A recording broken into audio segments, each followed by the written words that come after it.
Chapter 216. Ever since Luonan walked out of the room he did not feel too good.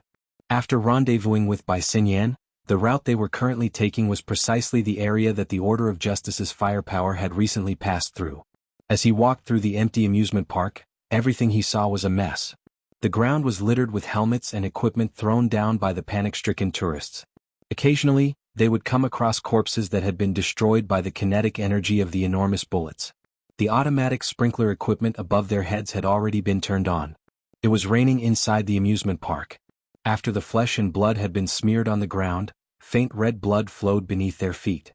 This scene was hard to imagine for the people who had been stuck in the room. At the very least, Luonan never imagined that he would see Frost River reality like this. At this time he had to constantly repeat those meaningless words. Yes, don't worry. I'm fine. I'm really fine. I'm with the special police. I'm very safe. Don't worry. The person talking to him was none other than Imochio, whose legs had already turned to jelly. When Luonan led the special police back into Frost River reality, Imochio did not stop them. He was considering that Luonan was acquainted with the police officer. If Luonan could establish a good relationship with Luonan, it would be easier to plead for leniency for Mo Peng and the others, who knew that a dozen or so minutes after entering the amusement park, news of a terrorist attack and the special police being knocked down would spread. Then came the sound of gunshots. All of Frost River reality was in an uproar. Imochio and the others were brought to the periphery by the chaotic flow of people. They wanted to contact Luonan, but no one picked up their calls. Imochio was so shocked that his soul left his body. Then he considered that if he were to continuously call Luonan under special circumstances, it might bring trouble to Luonan. He was in a dilemma, tormented to the point of insanity. Finally, Luonan noticed the missed call on his wristband while he was moving from the room. He dialed it and Imochio's burning chest finally cooled down. Once a person's pressure was released, it was inevitable that they would chatter endlessly. Luonan patiently chatted with Imochio for a few rounds. From this, he gained some understanding of the situation outside. After the so-called terrorist attack, the police set up a blockade around Frost River reality and evacuated the surrounding citizens. Everyone believed that the police would quickly rush into Frost River reality to control the situation. But who would have thought that after gathering hundreds of people, the police were still hesitating at the periphery? They only sent some combat robots and unmanned aerial vehicles to enter. From time to time they would rescue a few trapped citizens or carry them out. If this chapter is not finished, please turn the page. Apart from a few corpses, there was no other movement, causing many people to be dissatisfied. Luonan nodded when he heard how the police handled the matter. Yes, this is correct. Frost River reality was currently enveloped by the power of the Order of Justice's words of Krite. Any living creature that entered would likely be reduced to a snake nest, becoming a helper for the Order of Justice. The police had obviously been instructed to do so. Imochio didn't understand. Master. Luonan had no way of explaining these things to Imochio. He just said, Mo Peng and the others have already been taken to the police station, right? That way they'll be safer. Third brother, you, senior sister Xiaolin, senior sister Tian, and the others should quickly retreat. The further the better. I just heard from an insider that this group of terrorists might be carrying weapons of mass destruction. Ah. Don't speak carelessly like this. Shui Weiluan heard Luonan spouting nonsense and hurriedly stopped him. Luonan made an apologetic gesture to Shui Weiluan and continued to explain to Imochio, I'm following the special forces. I might evacuate in another direction. You guys don't need to worry about me. Just go as far as you can. Also, don't tell your family about this for now. Do you think that's possible? Imochio laughed bitterly in the end. Right now the cameras of the entire world are pointed at you guys. Luonan ended the call with Imochio. He could not help but imagine the rescue and corpses that Imochio spoke of. An indescribable feeling of discomfort assaulted him once more. He could not help but let out another sigh. Shui Weiluan saw that Luonan had ended the call and walked over to remind him a second time. Luonan, it's true that you are an expert but your family members are not. Their endurance is different. You can't guarantee that they won't spread the news outside and be used by others. Luonan just wanted Imochio to take this seriously and quickly retreat. Comparing the words of Krite to a weapon of mass destruction was not too out of line. However, Shui Weiluan was an elder. Luonan obediently complied when he said this. Shui Weiluan had only said this out of professional habit. Actually, he had seen Luonan display the miraculous protective diagram technique and associated it with this young man's identity as an expert. It was inevitable that he would have some misgivings. Shui Weiluan saw that Luonan was still able to maintain the respectful attitude of a junior. His cultivation was extraordinary. Shui Weiluan's inherent impression of Luonan as a drug addict was immediately diluted. This chapter is not finished. Please turn the page. Many people had a favorable impression of Luonan. Shui Weiluan did not want to leave behind any sort of stereotypical impression for his son's good friend. He just so happened to have some unresolved doubts, so he resolved them all at once. He reached out with his hand and drew 2 strokes on the half-covered, incorporeal diagram on his chest. Visible light waves rippled in the air. The diagram slightly warped and deformed before returning to normal. This diagram can defend against mental attacks, right? How long can it last? What's it called again? Format pyramid. Just call it that, uncle. Luonan laughed. It's a bit of an exaggeration to say that it can defend against mental attacks. It can only be said that it can avoid interference on the mental plane. If we encounter a direct attack, there will be a buffer to allow us time to react. Luonan looked at the chests of the group of people around him as he spoke. They were all supported by his format pyramid. Luonan felt a bit more at ease in his heart. His voice became a lot clearer. As for how long it can last, as long as I stand here, there won't be any problems. Student Luonan, are you sure that you are fine? Someone spoke before Luonan's words fell to the ground. The emphasis fell on the second you, implying something. The speaker was none other than Bai Xinyan.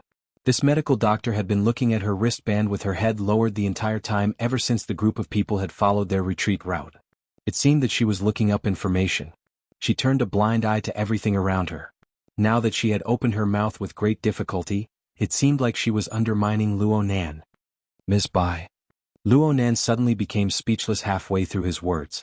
This was because Bai Xinyan had moved a bit closer at this time. She extended her arm, half pressing and half hugging him. She wrapped her arm around his shoulder and walked forward just like that. Her posture was ambiguous, drawing the sidelong glances of many people to the side. Luonan clearly knew that Bai Xinyan didn't mean it that way. But when Bai Xinyan's arm wrapped around him, their bodies pressed together, and he felt the indescribable softness on his shoulder, his body unconsciously stiffened. Light touches qualified. And then Bai Xinyan not only wrapped her arm around his shoulder, she even used her other hand to lightly pull his neck. She looked at the back of his ear and the side of his neck. The warmth of her fingertips seeped into Luonan's skin, and the throbbing of Luonan's blood vessels and nerves were fed back to her by her fingertips. There's only one update today. The next update is tomorrow morning at around 8 o'clock. Last month I lost my moral standing. I suffered the wrath of heaven during the holidays. I'm working overtime and I'm stuck. That woman has a problem at work. It's a complete mess. I don't dare to say anything. I need to find my rhythm first. Chapter 217. Hey, are you going to take another bite next? Zhang Yingying couldn't help but shout. Bai Xinyan and Luonan were doing shady deals through Cat Eye's shared perspective. The members of the society in the encrypted channel could all see it clearly. In the end, Luonan was thin-skinned. He instinctively wanted to struggle when he heard this, but Bai Xinyan's finger on his neck suddenly felt warm and then cold. The speed of the change was so fast that Luonan might not have been able to tell if it wasn't for his training in the Frost River waterway and his sensitivity to heat and cold sensors. It was because he was able to tell clearly that the two completely opposite stimuli made him shiver uncontrollably. At this moment, the other hand that landed on his shoulder blade also began to exert force. It was fine at first. It was just a simple pressure. But later, even with the support of the Shield of Truth, Luonan felt his muscles, bones and skin move under Bai Xinyan's fingertips. The pain assaulted him and he couldn't help but frown. Ms. Bai. Luonan nearly jumped up in the next moment because Bai Xinyan's finger, which had been on his neck, suddenly slid down along his collar to touch his chest. Wow! A wave of exclamations filled the encrypted channel. The vigilant special police officers couldn't help but look over. Even though Bai Xinyan was a great beauty who could make one's heart beat faster, Luonan couldn't stand this routine. His right shoulder was pressed down and his arm was powerless. He could only raise his left hand and firmly press down on Bai Xinyan's slender hand that had slid down to his chest through his clothes. But when he raised his arm and bent his elbow, the tip of his elbow collided with Bai Xinyan's body behind him. It seemed to have collided in the wrong place. Luo Nan's body froze again. And at this time Bai Xinyan's laughing voice rang in his ear. Pressure, pain and temperature are all fine. Nothing abnormal can be seen in your body. Your movements were automatic and your sense of balance was very accurate. Not bad. As she spoke, Bai Xinyan pulled away from him as if nothing had happened. It was as if nothing had happened. Only now did Luo Nan realize that Bai Xinyan was doing a functional test on him. But what did she mean by doing this all of a sudden? I just looked up some information. Targets that receive the support of the Shield of Truth will have a substantial increase in defensive power. But if they endure it for a long time, they will often have problems afterward. This chapter is not complete. Please continue.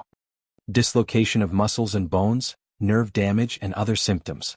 Research believes that the power of the Shield of Truth, while supporting the structure of the human body, also creates distortions. Or perhaps, it numbs the senses of the person receiving the blessing, making it impossible for them to accurately grasp the limits of the body.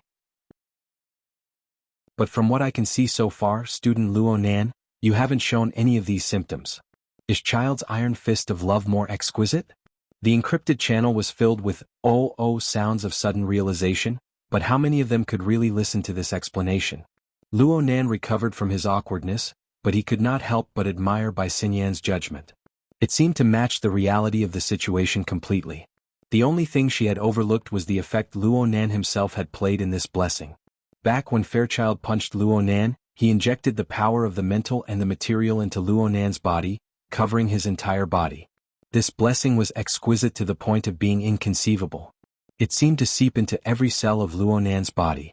Under the infiltration of this heavy power, the millions and millions of basic units within Luo Nan's body were strengthened layer by layer. They were also slightly distorted and dislocated. It was the same as taking some of the powerful basic structures of the Shield of Truth and reflecting them into Luo Nan's body. This caused the endurance of Luo Nan's fleshly body to increase dramatically. Bai Xinyan's judgment up to this step was correct. It could be assumed that a normal target receiving the blessing would not be able to receive this preferential treatment on the cellular level. However, the reason why Fairchild's strength exertion was so exquisite and only strengthened on the basic level was to give Luo Nan room for further control. Any other person would be stupefied for a period of time when faced with the exquisite structure of the Shield of Truth. It was already quite good for Luo Nan to follow the rules and regulations. However, Luo Nan had just received Fairchild's demonstration not too long ago. He was not clear on the particularly subtle details, but he could not be clearer on the basic concepts. Therefore, when Luo Nan unleashed his soul strength, he very naturally and very boldly utilized these basic structures. He used his soul configuration as a reference and combined it with the My Heart's a Prison format formed from 5 years of taking medicine and visualizing. He underwent a second transformation, constructing a configuration outline that was more suitable for him. Luo Nan was still making fine adjustments to this configuration outline up until now, in order to seek a more harmonious and consistent state. Naturally, such precise operations would not cause the state shown in Bai Xinyan's data to appear. Only, this chapter is not finished. Please turn the page. Unfortunately, this sort of adjustment was temporary. It was a temporary transformation under the blessing of the Shield of Truth. Once the effect wore off, it would return to its original state. This point was similar to what Bai Xinyan had said. Luo Nan already understood Bai Xinyan's intentions, but her method still made Luo Nan brood over it. The heat on his face had yet to completely fade. He spoke a bit louder in order to conceal it. I just said that there's no problem. I was the one who asked White Salt to confirm it. Mr. Luo, don't blame her. Yuan was the one who responded. Moreover, it was not in the encrypted channel. It was a direct sound wave transmission. Luo Nan was a bit stunned. He raised his head to look forward and saw Yuan, still dressed in her professional attire. She stood within the hazy mist that sprinkled down from the ceiling. She bowed slightly to him. Her body was still dry and cool under the cover of the mist. It was as if there was an incorporeal power isolating her from external contamination. However, when her gaze pierced through the mist and arrived at his side, Luo Nan clearly felt a thin layer of haze hidden within her originally clear and bright pupils. It was hard for Luo Nan to be angry at this female secretary who had always given him selfless assistance. He shook his head, but Yuan spoke before he could say anything. My next mission will be a bit more troublesome. If Mr. Luo can temporarily possess a stronger endurance after receiving the blessing of the Shield of Truth, he will be able to fully display his abilities. This will reduce the difficulty of the mission by quite a bit. Luonan's eyes lit up. He was just about to ask when Zhang Yingying was even more excited than him in the encrypted channel. Oh, are you going to start scribbling? Wait a bit. I'll be right there. Hey, it looks like you didn't bring that black book. Do you want me to find a pen and paper, a flexible screen or something? There's a supermarket right next to me. Leister, go. See if there are any high-end brands. Take 2. Shuelei, who was traveling with her, was certainly embarrassed. It was quite a while before he faintly replied, "Are you really going to take them?" Luonan was also baffled. Zhang Yingying had an even more excited appearance than him. What the hell was going on? However, He Yuan rejected Zhang Yingying's conjecture. No. What I need right now is Mr. Luo's all-encompassing perception and long-range strike abilities. Chapter 218. All-encompassing sensing? Kitty, someone is going to steal your job. Zhang Yingying chattered happily. Luonan participated in the society's operations with the identity of a scout. His identity was classified, so he did not reveal it to the public. However, it was impossible to be completely impenetrable within the society. At the very least, it was impossible to hide it from people like Zhang Yingying. She did not find it strange that Luonan possessed this ability. It was just that she did not directly expose his identity as a scout. But He Yuan was the one who strongly advocated the secret setting of missions. She took the initiative to blur the boundary between Luonan and a scout. It was somewhat unusual. Zhang Yingying would not let this opportunity slip by. She immediately sent He Yuan a private message. Hey, you knowingly break the law. This time He Yuan did not respond at all. Luonan was a bit surprised, but he was more concerned about He Yuan's request.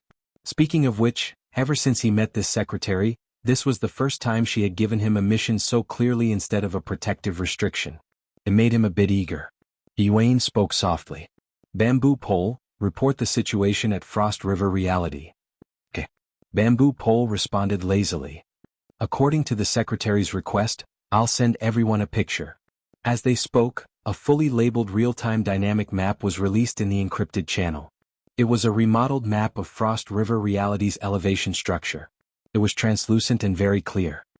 The secretary, Yingying, and student Shuelei have already cleaned up Frost River Reality. The military and police battle machines have already entered the scene. Most areas have been cleaned up, but there are still some areas that cannot be controlled. From the search of the surveillance system, there are still around 5 to 7 gunmen of the order. Most of them are concentrated at the junction of Area A and Area B, controlling the external passageways. At the same time, they are under the protection of bays and the other humanoid weapons. The red dot on the dynamic map is the one. Luonan looked very attentively. He took the initiative to ask, how many are there like bays? Cough. Boss Luo, there is only one humanoid weapon like bays. If there were 2 more, you wouldn't have been able to leave the room alive. Bamboo Pole had to correct Luonan's misconceptions. However, there are slightly inferior humanoid weapons. They are the Ablatum Knights of the Knights of Equity. Xia City only has a small team. Including bays, there are a total of 9 people. If this chapter is not finished, please turn the page. Since they were after Fairchild, they should all be here, or at least half of them. They should be near the area where Fairchild and bays were fighting. The problem is that even if these people didn't merge with the first Ablatum's power, they are still equivalent to C+ level ability users. Purely relying on the monitoring system, it is extremely difficult for us to detect their existence. In other words, you want me to find all these people? Luonan didn't feel that this mission was that difficult, but there was one thing he didn't understand. A C+ rank ability user. How powerful are they? Bamboo Pole found a reference for him. The secretary's entry assessment is C+, which is probably the highest level of an awakened. Luonan drew in a breath of cold air. He had seen He Yuan fight many times. That kind of swift and fierce rhythm made people feel that even if it was a thick steel wall, she could still cut through it with one slash. With He Yuan's strength, there were 8 or 9 of them at once. Of course, the highest level of the association's assessment can only be C+. I personally believe that the secretary's strength should be able to reach B+. Speaking of which, Boss Luo, your entry evaluation is only E+, which is a serious underestimation. Thanks. Luonan expressed his thanks to Bamboo Pole, but he still couldn't figure out how to calculate the strength of a C+ rank. Perhaps the only people who were more confused than him were Shui Weiluan and a few other special police officers outside the circle. Bamboo Pole simply switched to another reference. Then let's take Yingying for example. Her strength is only at C, but her white rainbow has an attack power that can reach the C+ level. Zhang Yingying's image flashed in Luo Nan's mind, and he let out a breath. That's good. You with the surname Luo, why don't you stick your dog head out and try? Zhang Yingying's furious voice came from far away. Her snow-white long legs swayed, stomping on the water as she came over. Her imposing manner was oppressive, causing the special police officers on guard to move out of the way one after another, making a path for her. Luo Nan went, Only then did he realize that his mouth had been a bit too fast. Though his impression of Zhang Yingying had always been complicated, she had given him a secret warning tonight. She had asked for pen and paper, and her attitude was extremely good. Those few words really weren't quite appropriate. Dad, are you all right? Shui Lei, who was following closely behind Zhang Yingying, was extremely excited to see his dad. He rushed forward, but in the blink of an eye, an armored fist smashed into his head. This chapter isn't finished. Please turn the page. His body immediately became shorter by half a length. Seeing his friend end up like this, Luo Nan was really worried that his head would be imitated by Zhang Yingying's white rainbow pierces the sun. He hurriedly raised his hand in apology. I'm sorry. Oh Yingying, your white rainbow feels a lot sharper. Zhang Yingying sneered, it's too late to kiss ass now. Luo Nan spread his hands, feeling a bit helpless. The heavens took pity on him. He really was speaking the truth. When he looked over just now, he discovered that Zhang Yingying's cloud ribbons, which flowed endlessly on her body, had never been so clear and transparent since he met her. It was as if there really was a stream of flowing water winding around her body, reflecting a cold light. Because of this change, he nearly spilled the beans just now, exposing the fact that he could look directly at the white rainbow. He was able to guess that Zhang Yingying should have made a breakthrough in her abilities in the past week. That was why such an obvious change had appeared. She had just made some progress, but she was denied by a single sentence from him. Anyone would be anxious. Luckily, Shui Lei couldn't stand his father's lecture at this time. He came over with a face full of dirt and grime to take refuge, indirectly covering for Luo Nan. He came up and gave Luo Nan a heavy hug. Nanster, thank you so much. I just heard my dad say that it's all thanks to you being there. Actually, Uncle has always been taking care of me. Luo Nan's attitude was naturally different towards this friend of the same age who got along well with him. He had experienced life and death together. He patted Shui Lei's thick shoulders and sighed, Uncle was right. Leister, you really shouldn't have charged in. How's senior sister Xiaolin? She's not from the same world. Shui Lei took 2 steps back after the hug, revealing a depressed expression. These are her exact words. Sigh. Shui Lei still wanted to say something, but he turned his head to look at the surrounding environment and the various people. In the end, he could only smile bitterly. No matter how he tried to argue, it all seemed pale and powerless in the face of ironclad proof. At this time, Bamboo Pole coughed a few times in the encrypted channel, asking for attention. Everyone, the small talk and such is enough. I haven't finished talking about the situation here. Red Fox, who was next to Bamboo Pole, came back to his senses at this time. Hey, what are you saying all this for? Do you really want to fight the secular side? Go through fire and water with Fairchild? Don't you see that there are plenty of routes to retreat from? Haven't you guys stayed long enough in that damn place? Chapter 219. The Red Fox fired off a barrage of questions. Bamboo Pole, who was beside him as the speaker, calmly explained to him, well, it's not that we're helping Child. You see, there are currently nearly 100 innocent citizens trapped in Frost River reality. All of them are in Area A of the first level, and they are divided into nearly 20 gathering points. Each gathering point has anywhere from 2 to 7 people. Luo Nan was listening attentively when Zhang Yingying unforgivingly came over. Bai Xinyan, who was next to Luo Nan, held Zhang Yingying's shoulder to no avail. Hey, you said that you feel sharper. Is that true? Really? Luo Nan's reply was resolute and decisive. Empty words? Who would believe you? Here, draw me another portrait. Ha! Luo Nan wasn't able to react for a time. Zhang Yingying had already stuffed a thin leather notebook into his hand. She stabbed a pencil into his hand in passing. She was very considerate and sharpened it, but it nearly pierced his palm. In this kind of amusement park, it was really difficult to find something like a paper notebook. What Zhang Yingying gave him should be some kind of game accessory. The outer and inner layers were all gaudy. Luo Nan was a bit speechless for a time. His sketchy style was actually able to garner fans? Moreover, it was a strange woman like Zhang Yingying. Bai Xinyan was also curious. Do you like his paintings? Zhang Yingying was all smiles.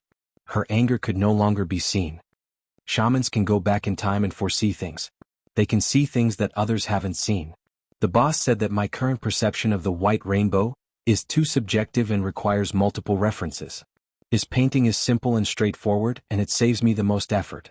Luo Nan could only laugh bitterly at this reason. He casually flipped open the book, but then he raised his head to look at the ceiling. Mist was sprinkling down from there. The mist had long since soaked Luo Nan's hair. Now that the mist had sprinkled onto the book, a patch soon split open. Zhang Yingying rolled her eyes and didn't make things difficult for him. After this, you have to give it to me tomorrow. Do you have mine? Bai Xinyan joined in the fun. From beginning to end, Luo Nan still held a bit of vigilance against this person. He could only lower his head and smile, putting on an introverted and shy appearance. However, his attention was quickly drawn to Bamboo Pole's explanation. The existence of nearly 100 citizens is a headache. Currently, the Knights of Equity have no plans to capture any hostages. However, they are not prepared to let anyone out either. If this chapter is not finished, please turn the page. Bamboo Pole then played a video which showed that the gunmen were guarding the exit. As long as a citizen tried to escape, they would shoot through their legs with light weapons, leaving them to scream and groan. It was a very cruel scene. At the side, Shuele hissed. He was very uncomfortable with this scene and couldn't help but mutter, "Isn't this a hostage? They're just building a snake nest." Bamboo Pole adjusted the screen so that everyone could see what was going on. Those who tried to escape, after their legs were pierced, became the best carrier for the words of Krite. The pain they suffered increased by several times, but they couldn't even faint. They could only struggle and scream, letting the invisible viper slither in and out. Soon they were on the verge of death. The screams and struggles were also releasing a huge amount of negative psychic waves, affecting the trapped people who were not injured but were dominated by fear and panic, causing them to spread to the snake nest. The more densely packed the snake nests are, the more the Order of Justice's first ablatum can display their abilities to the fullest. The distance restrictions they face are also smaller. According to past intelligence, if you want a humanoid weapon like Bai's to operate at full power, 3 snake nests around him is the standard. If you want to add other ablatum knights, it would at least double the number. Speaking of which, it was a very correct choice for you to bring that rich second generation over. Boss Luo's format pyramid is also very powerful. Bamboo Pole was referring to Huang Bingjin, who had fallen back into a coma. Luo Nan had added the format pyramid to Huang Bingjin's body, suppressing the effects of the snake nests. Luo Nan received praise, but he didn't feel any joy. Shuele couldn't bear to watch the cruel scene of mental torture on the monitor screen. Luo Nan was the same. Plus, this sort of scene triggered the bad feeling he had before. It made him feel uncomfortable from the inside out. Red Fox ridiculed at this time, so the play has changed. It has changed to a world-shaking rescue? I say, is childishness contagious? One devilish brat is enough. Luo Nan felt bad. He had been inexplicably implicated. His heart was even more vexed. He took a deep breath and suppressed the pain in his finger. It turned out that he had unconsciously exerted strength in his hand. In the end, he broke the tip of the pencil and the sharp point pierced into his finger. At this time, Zhang Yingying spoke in the encrypted channel. Hey Fox. Enough of your squeaking.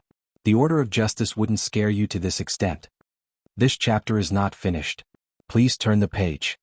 They were originally on the same side. Who would have thought that Zhang Yingying would go back on her word? And so would Bamboo Pole. Red Fox was already in a bad mood. Now that he was angry, he spoke without restraint. I'm sorry, but I really wasn't scared by the Order of Justice. I was scared by my pig-headed teammates. The Order of Justice does things without the slightest scruple. They are one of the big 3. If they can do something, they can handle it. No one can do anything to them. But the devilish brat is different. He doesn't even know the basics of choosing a battlefield. He wants to play with a big scene. What human-faced arachnid, Fairchild, words of Krite. His tempo is flying. You guys aren't afraid of getting your faces blown up when playing with explosives, but I'm afraid of getting shit blown up. Look at these innocent civilians. Didn't they get hit by the explosion? Zhang Yingying flew into a rage. Fox, don't go too far. Red Fox's words were far too incisive. Luo Nan really did forget to breathe for an instant. He just instinctively pulled out the tip of the pencil from his finger, letting it fall into the shallow water on the ground. His exquisite perception inexplicably locked onto the entire process of this tiny object's fall. This included its flip, its entry into the water and the tiny ripples it created. Luo Nan used this method to distract his mind and enjoy a moment of tranquility. But by the time his attention returned, the boiling heat in his chest became more and more unbearable. He wanted to follow this burning emotion and argue loudly. He wanted to denounce Red Fox's stubborn and unreasonable attitude. But in the end he did not say a single word. He just lowered his eyebrows and retracted his eyes. He carefully limited the range of his mental senses to a range of 10 meters. Layer by layer he expanded outwards. 10 meters, 20 meters, 50 meters. Soon the range of his mental senses surpassed cat eyes. It continued to expand outwards. As the range of his mental senses rapidly expanded, the flow of information pouring in from the outside increased exponentially. The feedback of this information was not like the simple soul configuration, which could realize the convenient conversion of energy and information. The information had to follow the functional mechanism of the human nervous system and pass through specific neurotransmitters and various other forms of stimulation.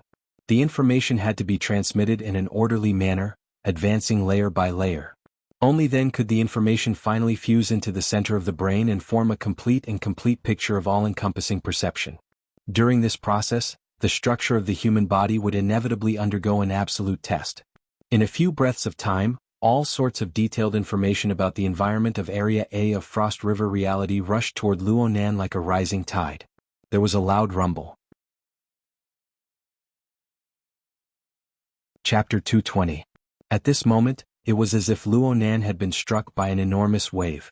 His ears rang in an instant, his eyes were dazzled, and even his skin was a bit numb. However, his endurance was different from before. His mental plane was stable from beginning to end. As the subsequent impact of the flow of information ebbed, the stimuli of light, color, sound, and even hot, cold, and painful sensations were sorted out. The external scene gradually grew clearer and brighter. In the next few seconds, Luo Nan finally had the spare energy to take a deep breath. He divided a strand of his mind and compared it to the structural diagram of Frost River reality given by Bamboo Pole. He sorted out the location of his own sensing area. It was not easy to do this amidst the chaotic flow of information. In his daze he heard Shui Lei curse, "What kind of person is this?" And he also heard Red Fox's sneer in the encrypted channel. "I'm going too far? Secretary, you dare to pat your chest and say that you didn't have the intention to wipe your boss's face but in such a hilarious rescue mission?" Luo Nan did not raise his eyelids. He did not care whether or not He Yuan would respond or not. He just focused on sorting out the sensing information according to his established train of thought. Red Fox's voice completely faded away when Luo Nan's mental plane was touched in many places. The corresponding information refreshed in succession. He immediately used the private chat function of the encrypted channel to send a message to Bamboo Pole, who was in charge of intelligence work. There was no immediate response. A full 5 seconds passed before Bamboo Pole replied with a sluggish emoticon. Luo Nan let out a long breath after doing this. He suddenly felt pain on his back. It was Zhang Yingying slapping him on the back. She shouted, "Get your spirits up." Then she cursed back at Fox. "According to your logic, you're blabbering here to clean up the mess of the Order of Justice? So it turns out that the people they sent, the reserved area, and the guns were all forced by Luo Nan? These words sound quite familiar to me. Back then you ran out of Hu City like a stray dog. You seem to be wearing this hat. Back then you didn't even dare to fart. Now that you have the chance, why don't you seize the moment and throw this smelly thing at someone else?" At the support point, the Red Fox was infuriated after being exposed by Zhang Yingying. He had committed the most basic of mistakes. He immediately opened his mouth and roared into the channel, "It's easy for you to talk. Why are you playing with double standards? Do you want to King bet on what kind of faces those people from headquarters will have? Maybe we don't need to go too far. Let's watch the news tomorrow. What kind of attitude will Xia City's government and the military have? Bet that you'll run away again?" Zhang Yingying spat. "If you have the guts, go yell at headquarters and the government of Xia City. When the courageous are enraged, they draw their swords towards those stronger than them. When the cowardly are enraged, they draw their swords towards those weaker than them. Have you ever learned this in elementary school? If this chapter is not finished, please turn the page. If not, I'll teach you for free." Probably feeling that the team's atmosphere was on the verge of collapse, He Yuan finally opened her mouth, stopping Zhang Yingying from continuing. But now Zhang Yingying was also furious. If she didn't like it, she wanted to stab him back. "I'm sorry, we don't know each other that well. Don't call me that intimately. I don't want to say it a third time. Alright, secretary, she asked you to pat your chest. Don't back down just because you don't have the capital to back down. The conversation between the two of them didn't need to be transmitted through the encrypted channel. This kind of face-to-face situation was much more direct than in the channel. For a moment, everyone raised their eyebrows. Under everyone's gazes, He Yuan's face was devoid of joy or anger. She replied calmly, I want to correct a mistake of yours. Mr. Luo isn't weak. The things he can do, are much more than what you're arguing with your mouths. Right now, the intelligence information has been adjusted. Please receive it carefully, everyone. Ha. Zhang Yingying and Red Fox used emotionless tones to respond to He Yuan's forceful change of topic. The only thing they had in common was dissatisfaction. However, He Yuan's words, Mr. Luo, shifted the focus onto Luo Nan.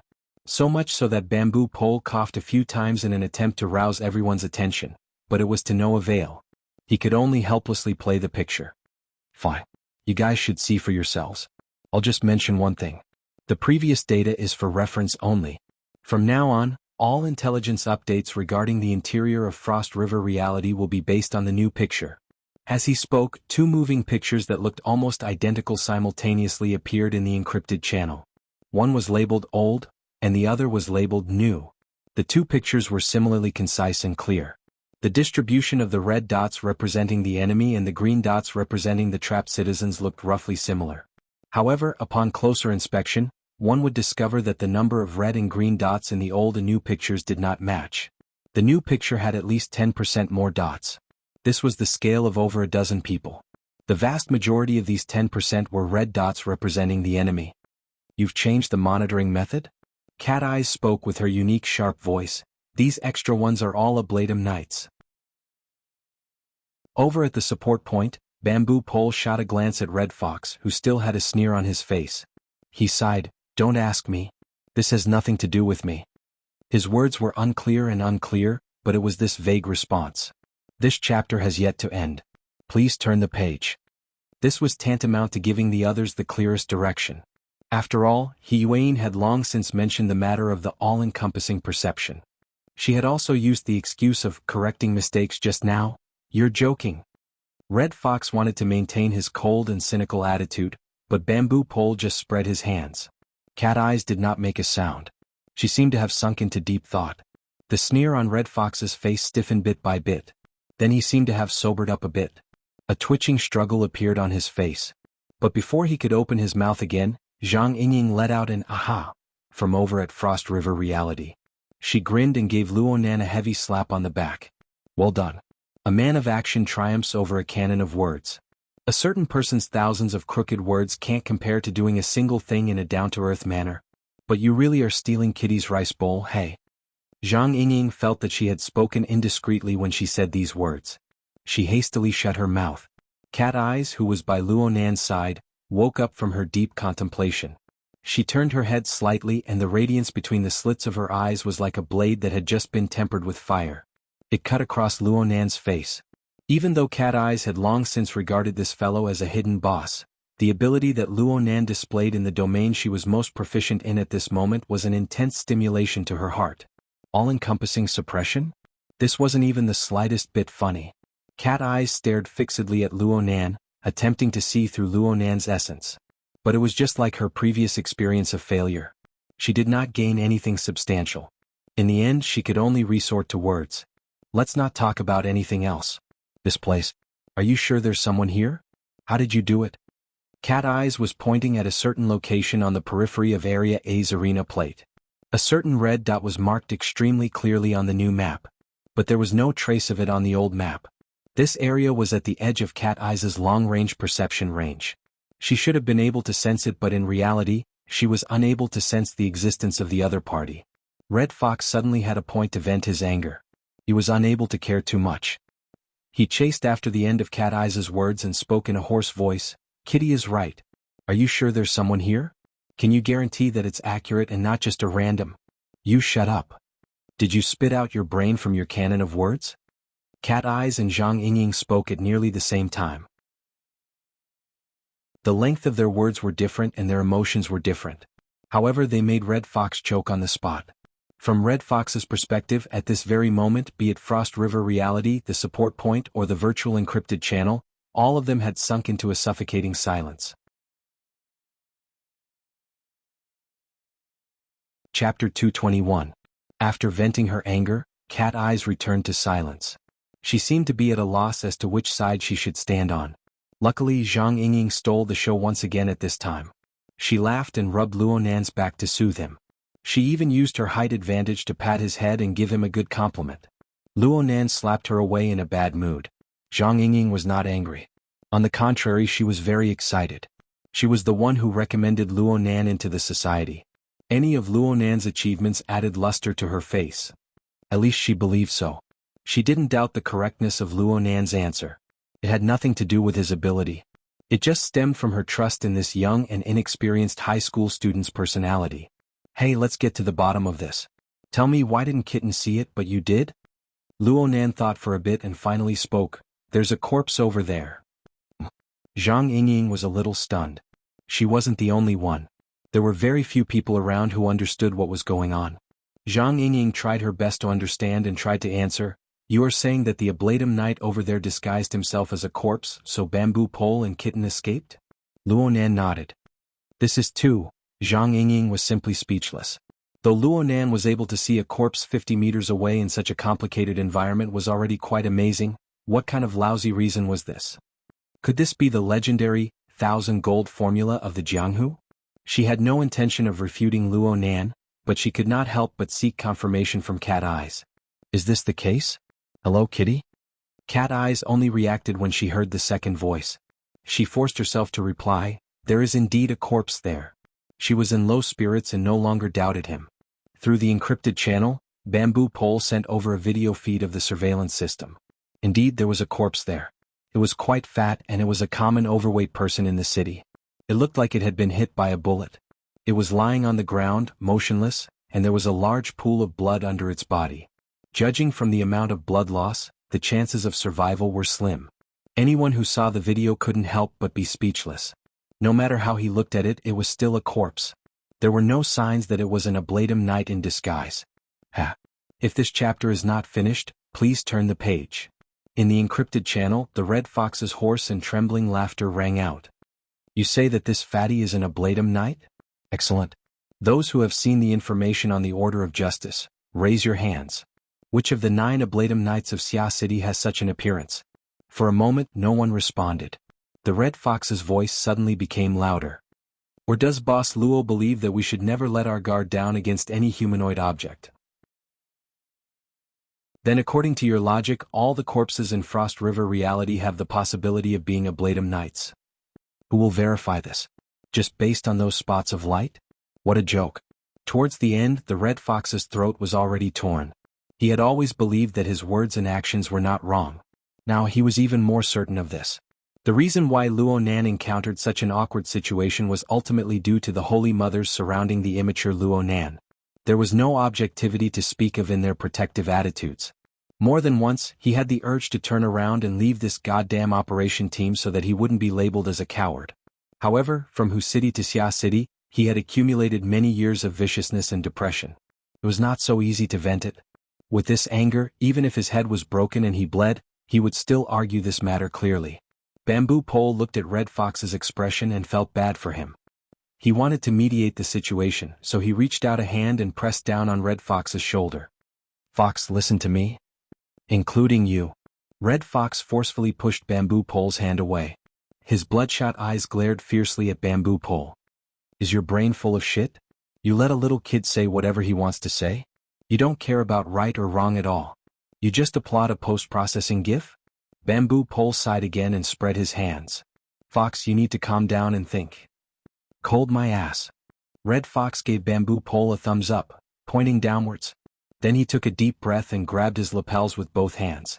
He shook the red jacket that represented his honor and reputation. He grinned and laughed once more. How about this? If you guys aren't doing it, then I'll do it. We'll make this bet. We'll bet on the Ablatum Knight. Bamboo Pole was startled. He suddenly realized what Red Fox meant.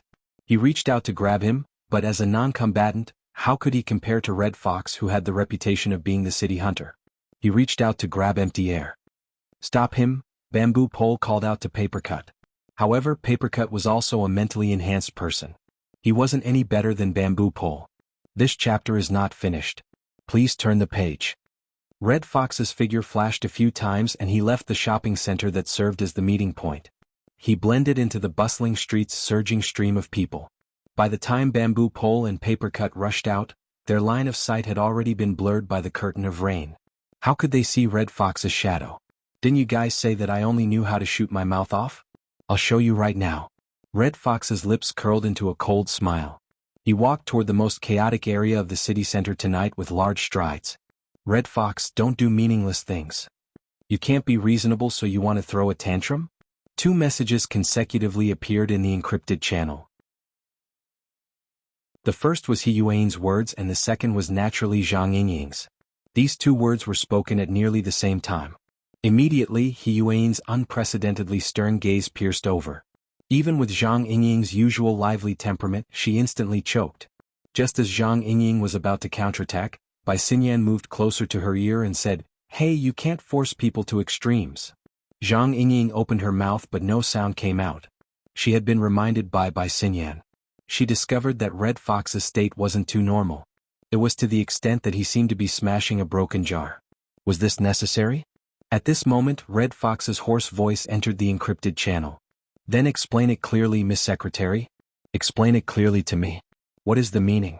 What is the meaning of this damned night?"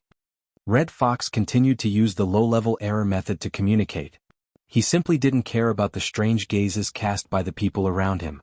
After he cursed loudly, he laughed at himself in a hoarse voice. "Since there is no meaning, it doesn't matter what I do." As his voice fell, his footsteps sped up a bit. The support point was actually closer to Frost River reality than the Yulan Hotel. He secretly exerted strength in his legs. As he spoke, he saw the triangular flying ship surrounded by spotlights and police lights in the distance. In front of him was a stream of people retreating from Frost River reality. Their footsteps were either fast or slow. Their expressions alternated between fear, panic, excitement, and curiosity. Red Fox did not dodge or evade. He charged into the stream of people. His hands were in his pockets. He used the most relaxed method to advance against the flow of people. His arms and shoulders brushed against each other several times, but they did not affect him in the slightest. It was a very familiar feeling. These ignorant faces were no different from those in Hu City. Chapter 222. The cold smile on Red Fox's lips seemed to have been carved by a knife. This was also the curve he was used to. Layers upon layers of absurd déjà vu assaulted him, causing his memories to stir. It seemed as though a long time ago it was also a city like this, a night like this, a stream of people like this, and himself like this. However, there was no triangular spaceship in front of him. There was only a target that was desperately hiding his aura and fleeing in panic. "Oh, I remember now. What a perfect operation." A group of friends and colleagues who were as outstanding as him had used 10 days and nights to lay out the plan. They had executed every step perfectly, and he, the urban hunter, had delivered the final blow. In the most bustling city area, not a single innocent citizen had been harmed. He had calmly killed the target, the so-called fanatic who had tortured and murdered women and children as sacrifices to the evil god in the name of preaching. Filthy blood had splashed onto his jacket, but it was like a wantonly spilling of champagne. At that moment, all the participants had cheered excitedly. Most of them were young people who had just passed the society's entrance assessment. There were very few awakened ones among them.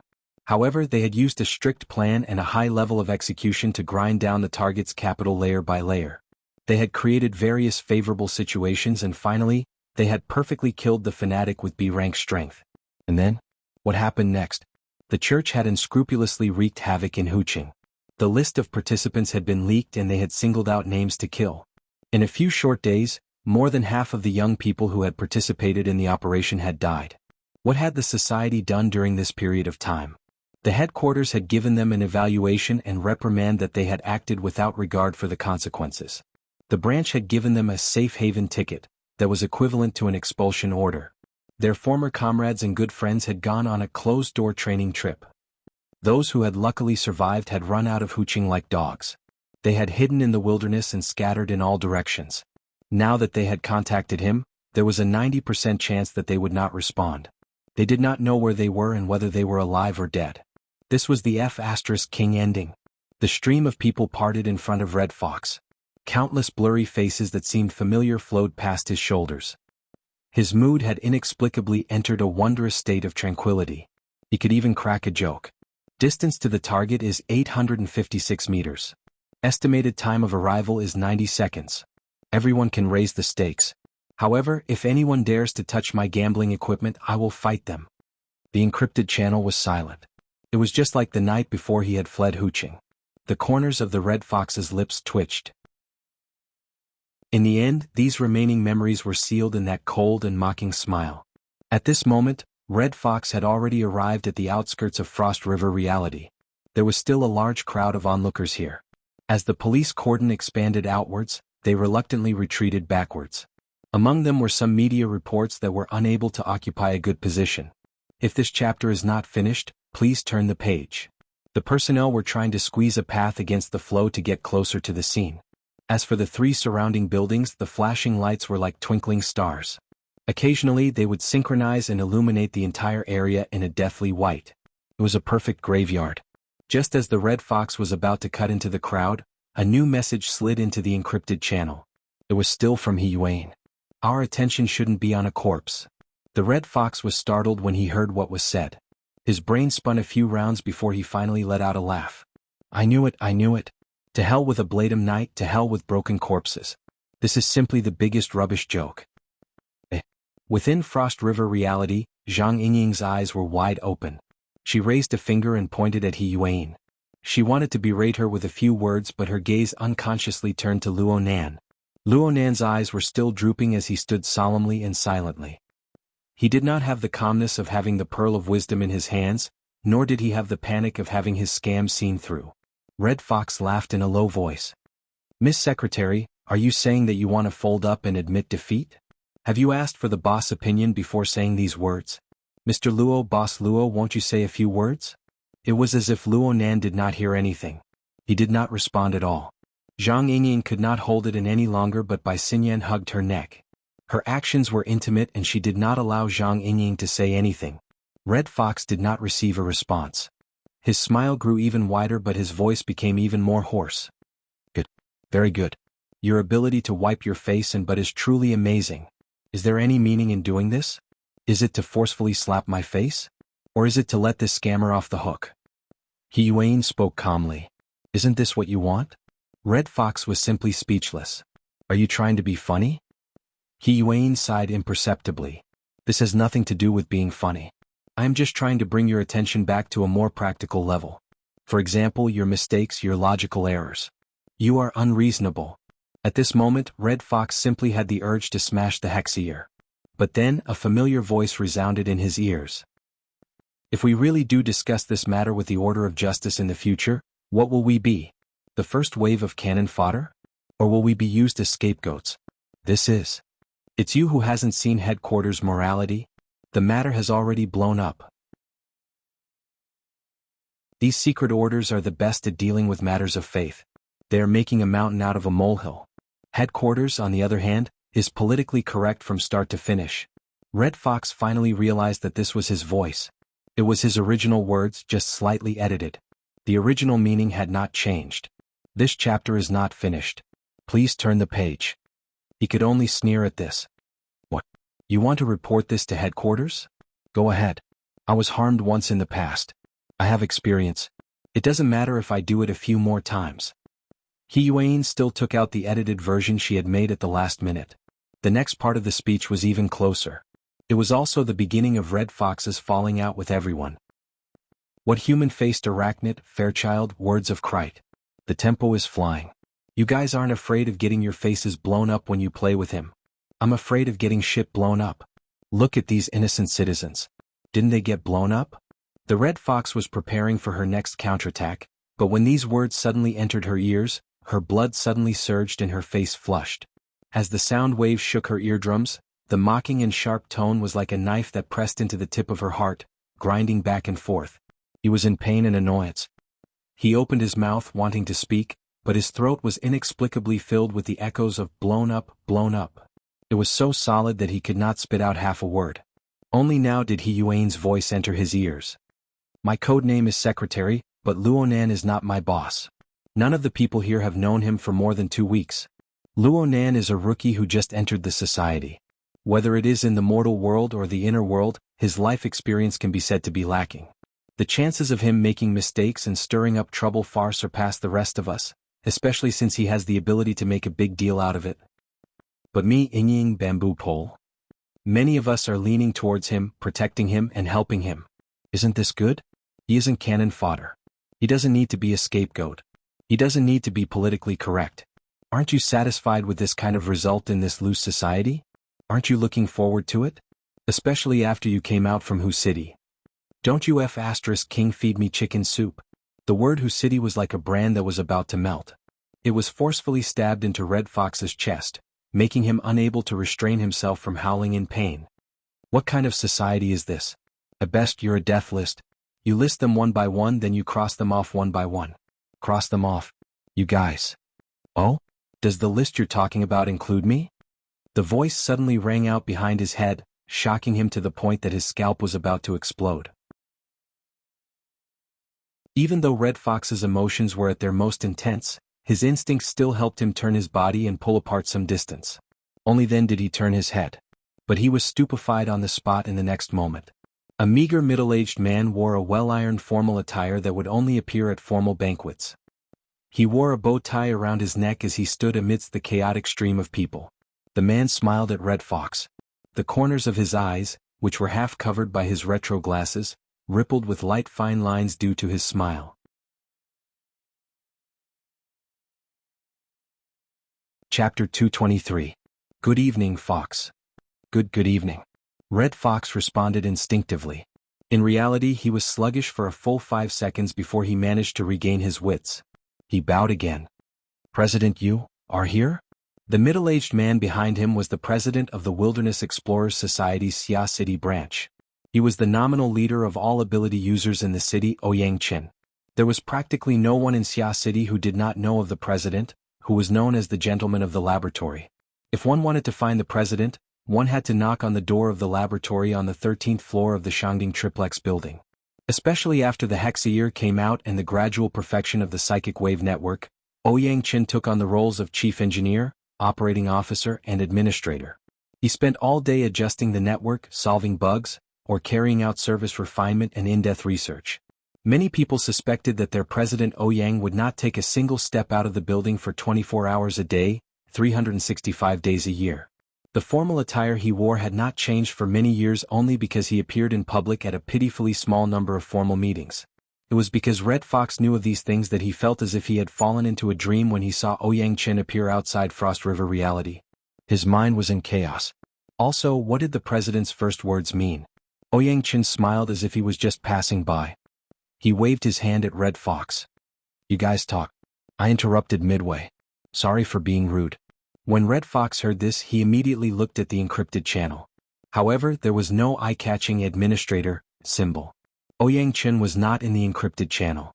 But looking at it from another perspective, the entire psychic wave network was set up by Ouyang Qin. He had the authority to supervise all official actions coordinated by the society. It was normal for him to see their argument. Did he see everything that was said just now? Red Fox was a bit absent-minded, but he could feel that Ouyang Qin's arrival had miraculously lowered his burning emotions. All that was left was a slight warmth in the pit of his heart. He Yuan's voice continued to come from the Hexa. I don't want to give you the impression that I'm expressing my emotions. I only wish to state the facts for you. Every metropolitan area in the world is nominally under the rule of the United Government. In reality, they are in a semi-independent state. The ecology of every city is different. The secular world is like this. The inner world is the same. There is no true unified order and logic. I don't like this situation. But it has resulted in this fact. Regardless of headquarters' conclusion, no matter what your results are in Who City, it is meaningless to transplant you to Xia City. Red Fox Heart. If this chapter is not finished, please turn the page. His mind was erratic and most of the words went in one ear and out the other. But he noticed something. From the moment Ouyang Qin appeared until now, even if he did not enter the encrypted channel, his reaction was still very intense. However, there was no news from Frost River reality at all. There was no doubt, no surprise, no greeting, nothing at all. It seemed that He Yuan and the others were completely unaware of Ouyang Chen's arrival. Or perhaps this President Ouyang only existed in his own world. Could it really be an illusion? The Red Fox's consciousness became even more absent-minded. He could not help but turn his head to look at Ouyang Chen. The president was so clear and honest. He even raised his hand to signal for him to listen carefully. Right at this moment, a few highly sensitive words pierced his eardrums from He Yuan's side. I don't know what the death list is, but I believe that an awakened's core self-logic shouldn't be distorted by external threats. President Ouyang, who proposed the theory of 3 levels of logic, was right beside him. The Red Fox naturally knew the meaning of self-logic. That was what an ability user used to influence the outside world, to truly unleash their own power. Distortion? That was not a good word at all. First he was slapped in the face by his own words. Then he was frightened by Ouyang Chen. The current Red Fox did not have the mood to be entangled. He just sneered and prepared to inform the other side of Ouyang Chen's arrival. Aren't the surrounding people stupid? Ouyang Chen suddenly asked. Huh? The Red Fox heard this and subconsciously turned his head to look all around. He observed the bustling stream of people coming and going, but he did not know how to answer. Ouyang Chen extended his right hand and gently swung his arm. It was as if he was tapping a beat. He drew a triangle in the air and suddenly changed the topic. The 3 first ablatums of the Order of Justice are standing in a triangle. The evolution field covers them and acts as a prelude to the curse. One of them is a secret-bound first ablatum and 2 clear-sworn first ablatums. Their strength is at most B+, C+, and C+. According to the evolution incantation theory, their actual range of control is a vast area with the center of the triangle as the center. The radius is 2 times the longest midline. Red Fox felt like an idiot. He could not keep up with Ouyang Chen's train of thought. If we convert the range, then this means that these 3 buildings, Frost River Reality, and the 2 neighboring blocks are all within the range of the curse. Everyone who is watching and those in the neighboring blocks are actually in danger of losing their lives. Yet they are still here. Aren't they stupid? Ouyang Chen was very serious. This chapter is not finished. Please turn the page. The smile on his face was no longer there. Behind the retro glasses, his eyes were calm and clear. This was the usual appearance of the gentleman of the laboratory. Red Fox was more familiar with this, but he was also more nervous. He hesitated for a moment before answering, because they are completely ignorant of the danger? More or less, but it's not enough. Ouyang Chen extended his hand and pointed outwards. It was as if he was stirring the surface of the water. His finger streaked across the surging stream of people. Fine ripples spread out. Red Fox's eyes suddenly widened. At this moment he finally discovered the strangeness of the surrounding crowd. No, it was the problem between him and Ouyang Chen. The 2 of them were clearly standing in the stream of people, but everyone was ignoring them. Even if everyone's attention was focused on the area around Frost River Reality, it was inevitable that they would bump into each other in the crowded stream of people. However, the current situation was that no one was making contact with the 2 of them. They passed by their sides, in the middle, and even passed through their bodies. The 2 of them seemed to have transformed into formless ghosts. Their bodies were in the real world, coexisting with the surrounding stream of people. Yet, there was an insurmountable distance between them. And on the other side of the encrypted channel, Red Fox clearly saw that the timer in the corner of the interface had actually stopped. This is true projection, spatial fault, whatever you want to call it. However, I'm more used to calling it the logic world.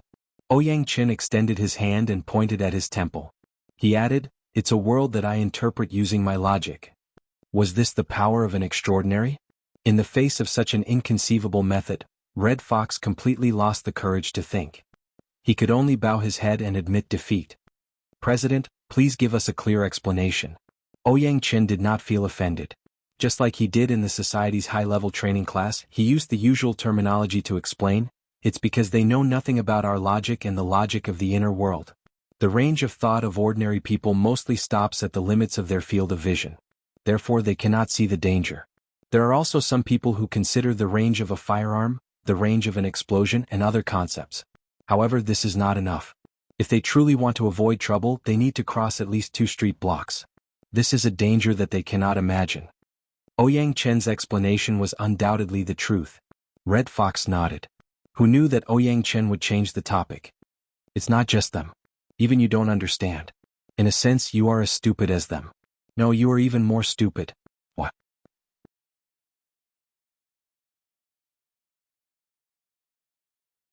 Chapter 224. Red Fox was like a poor student who had been questioned by a teacher. He was tongue-tied and did not know what to do. Ouyang Chen entered a strict teacher state. The cold and clear gaze behind the lenses caused Red Fox's taut nerves to tremble. At this time the second question was raised. What is the logic of the inner world? Red Fox opened his mouth but did not say anything. Actually, he had already spoken the thoughts in his mind when he was reprimanding Luonan. What difference could there be? It was all about politics, reality, compromise. But it was quite difficult to say these words in front of Ouyang Chen. Ouyang Chen did not expect Red Fox to respond. He simply gave his answer. The logic of the inner world is determined by destructive power. The destructive power range of extraordinary power determines the boundaries of the inner world's logic. Red Fox was dumbfounded, but he had no way to refute.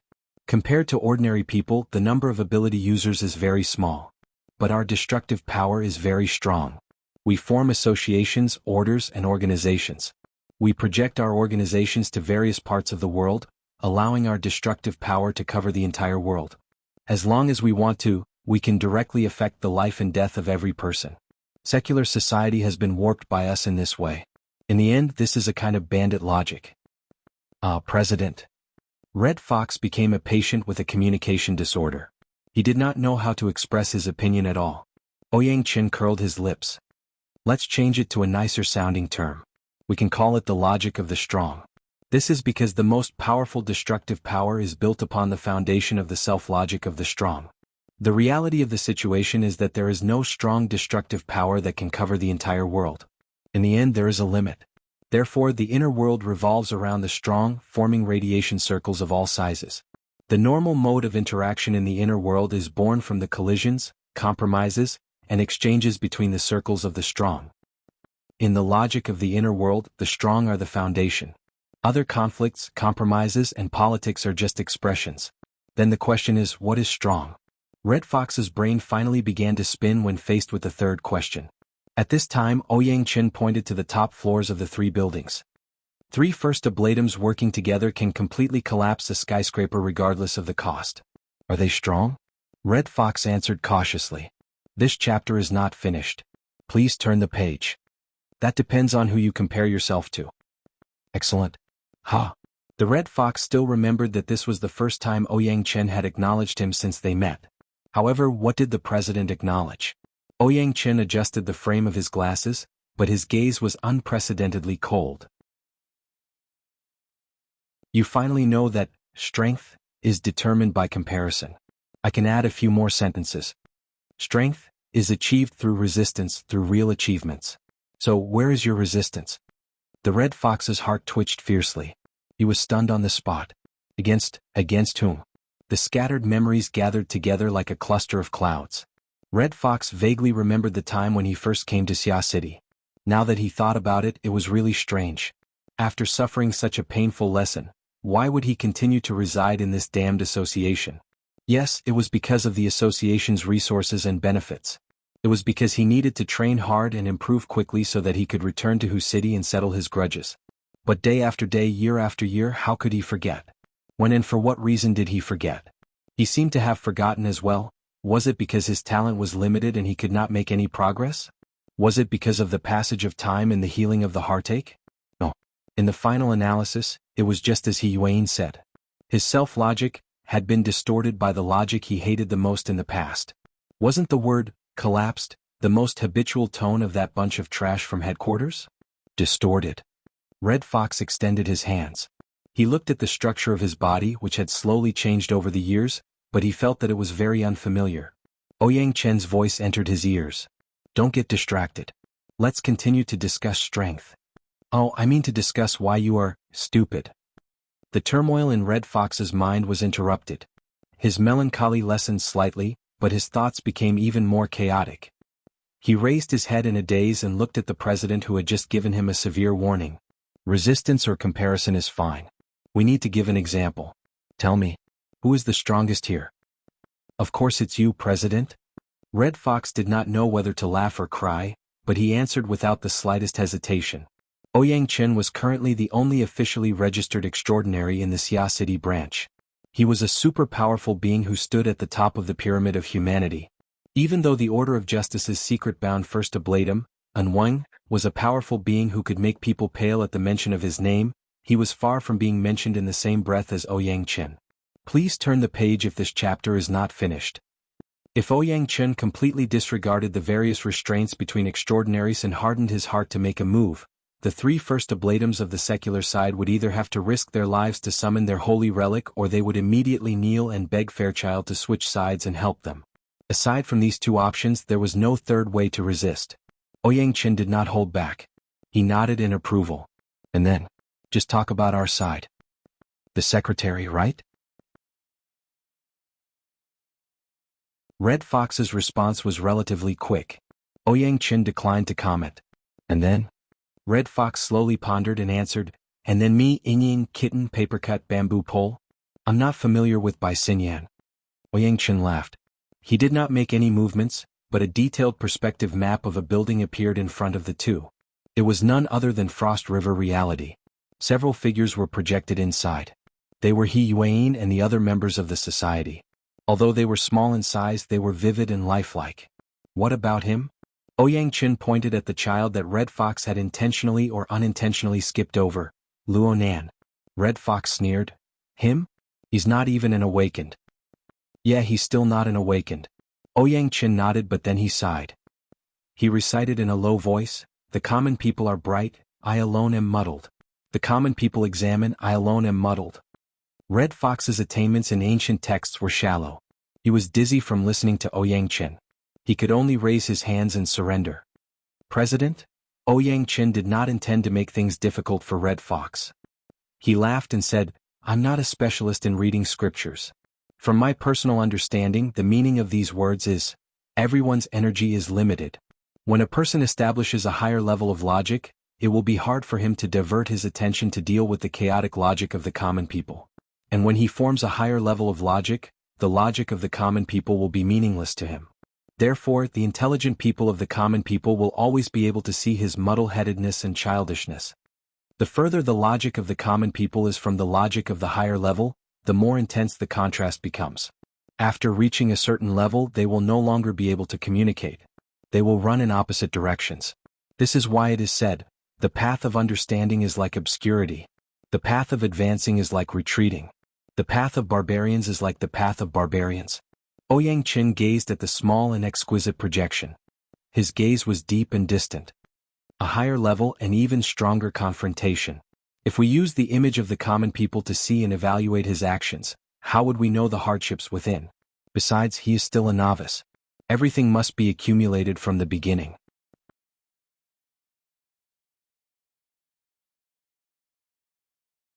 Chapter 225. A group of people looked at each other in dismay at the junction between the private room area and the public arena of Frost River Reality Area A. Yuan stopped talking. Earlier, Red Fox had entered a strange state of silence. He did not respond no matter what. The excitement from before was like a bonfire that had been extinguished, turning into ashes. She can give orders, but I think her ability to communicate with others is average. Zhang Yingying whispered into Bai Xinyan's ear. It was easy for her to talk while standing. Bai Xinyan tightened her grip on Zhang Yingying's neck once more to shut her up. Yuan was as quiet as ever. She just lowered her eyes as if she was muttering to herself. On the street, Bamboo Pole walked quickly toward Frost River Reality. At the same time, he used the surrounding surveillance cameras to circle around a few times before finally capturing Red Fox's image. The angle of the image was not very good, but he could still see Red Fox's eye-catching red jacket. He stood like a stake in the stream of people. He was quietly lost in thought. No one knew what he was thinking. Bamboo Pole let out a long breath. It's good that he didn't just charge in. Those words were effective. Papercut swayed his slightly plump body with great effort to keep up with Bamboo Pole's footsteps. He tried to come up with an idea.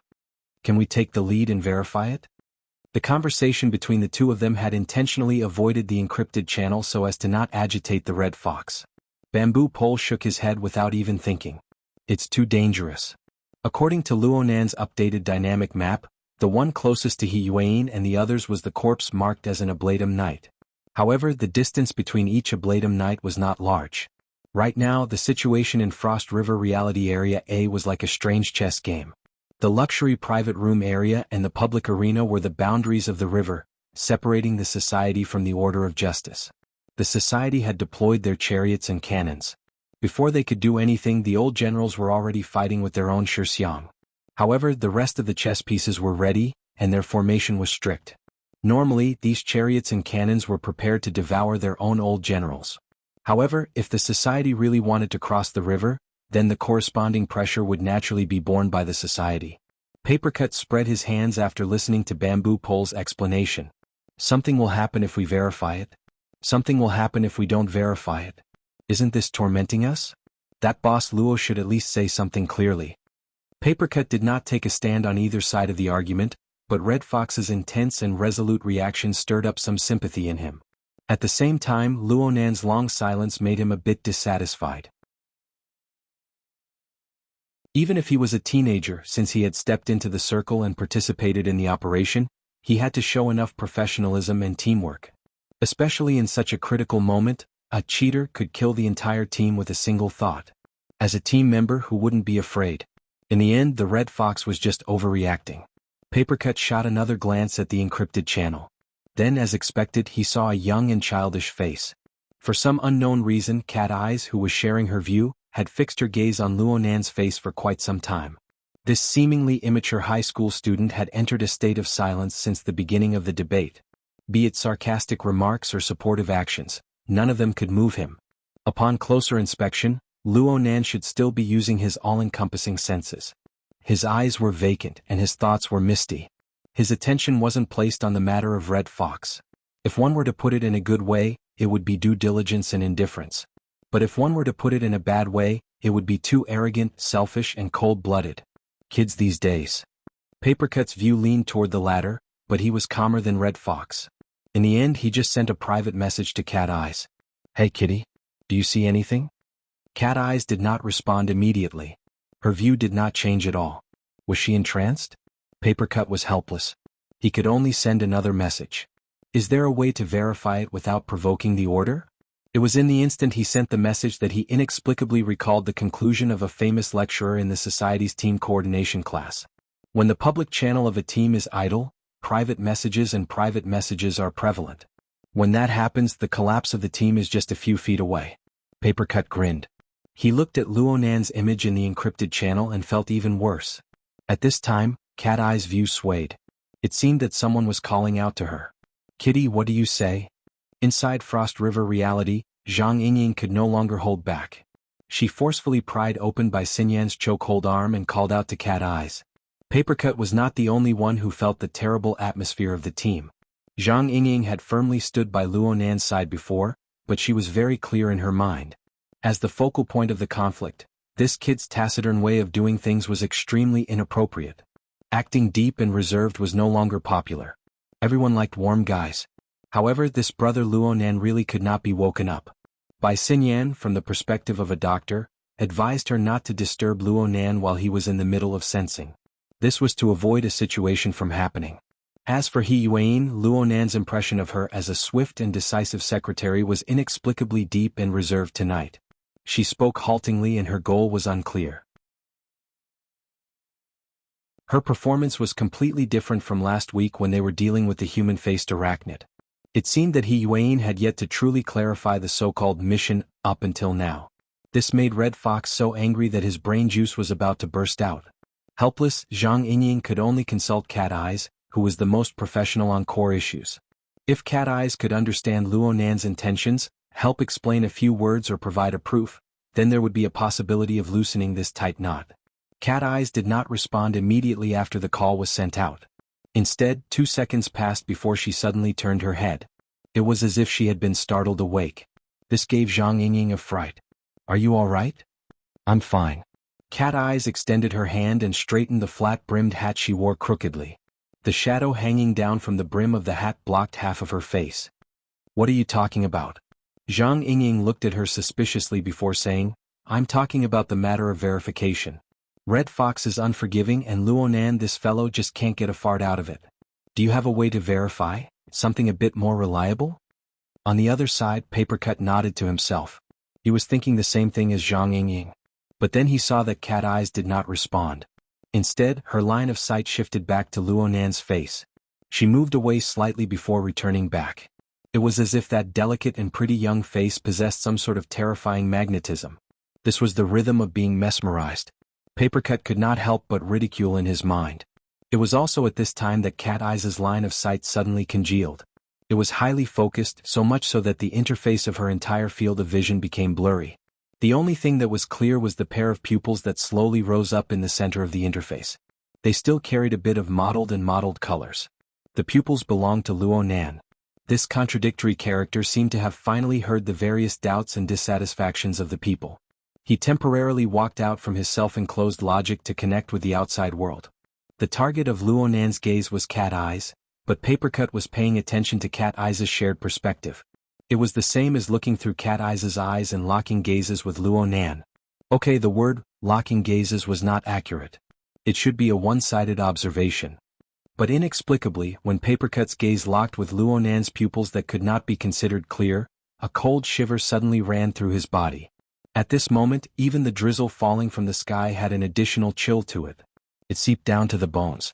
Bamboo poles whisper faintly entered Papercut's ears. This eye is sinister.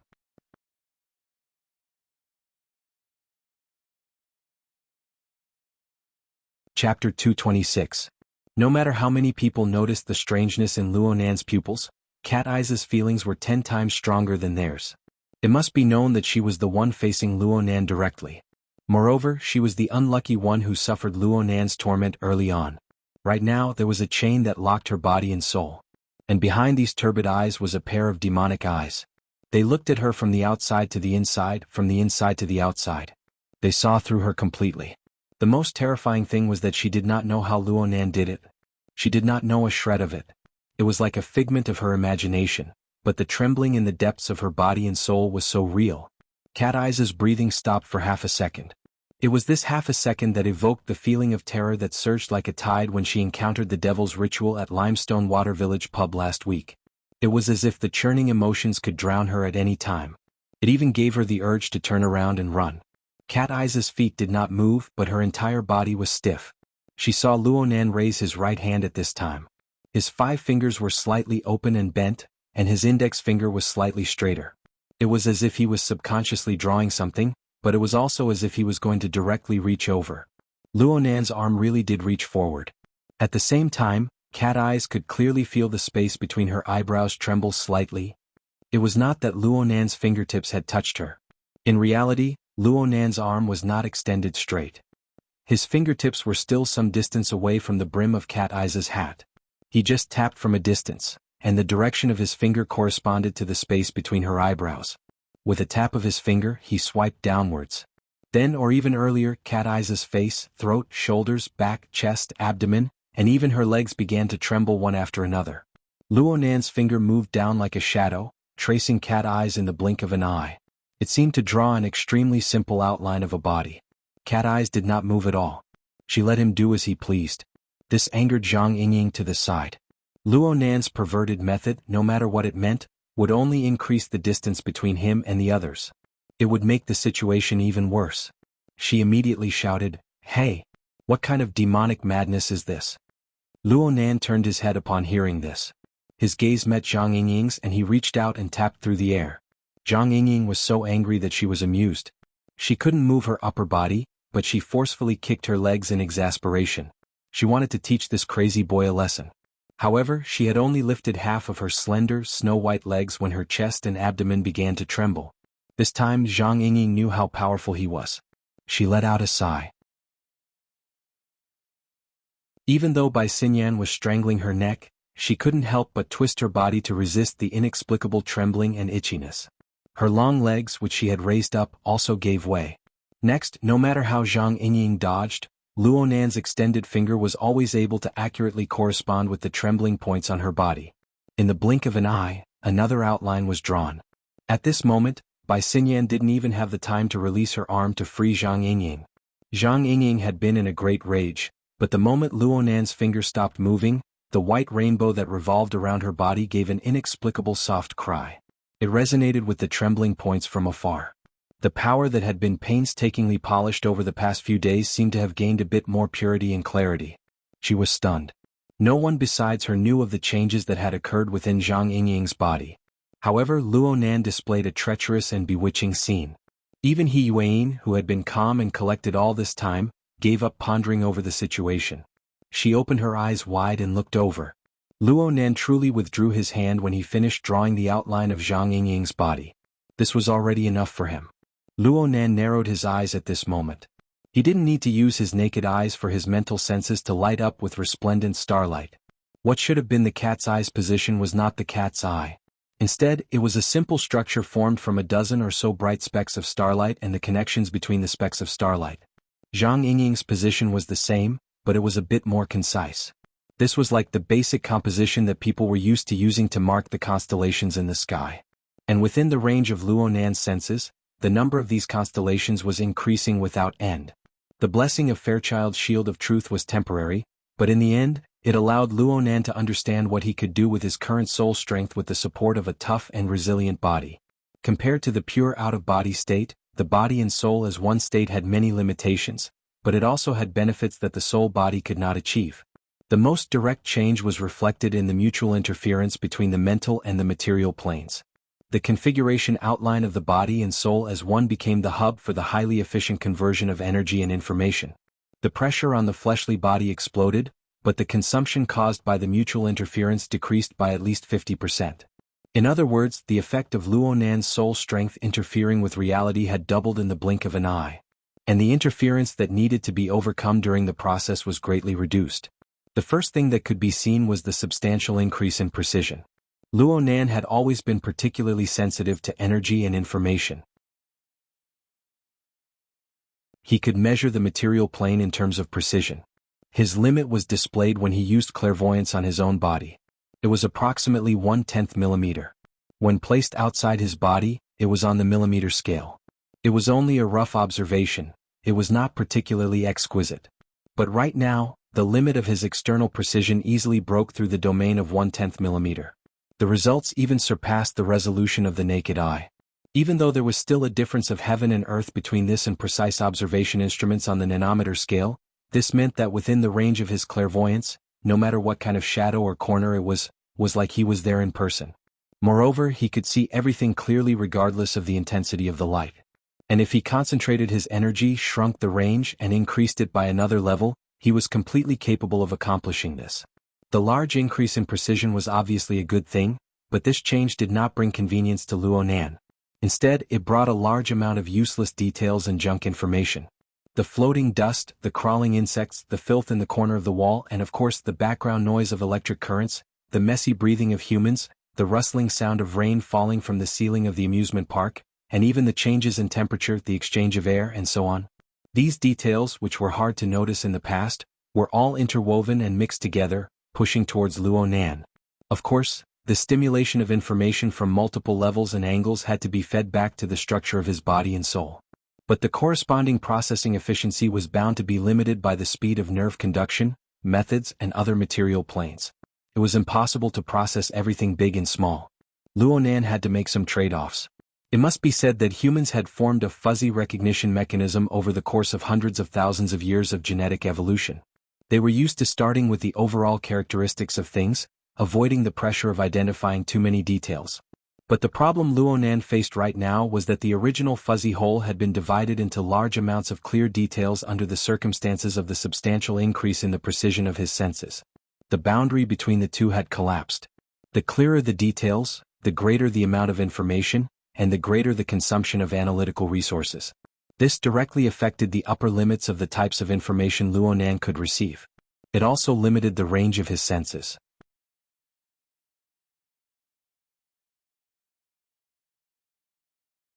Chapter 227.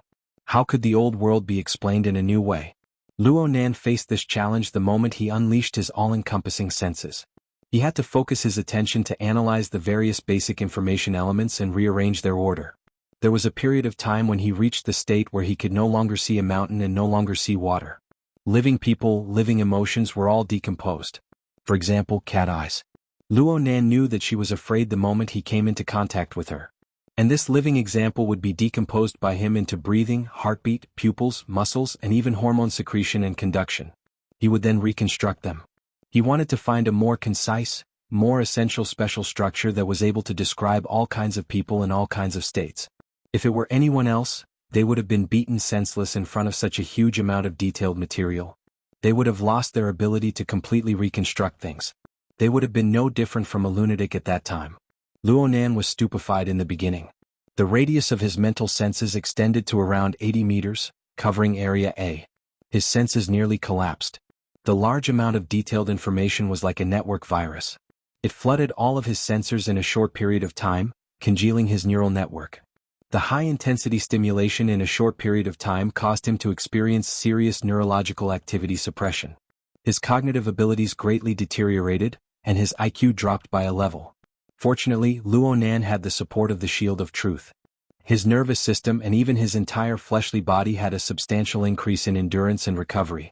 This allowed him to withstand the initial assault of the junk information. Then Luonan made a crucial choice.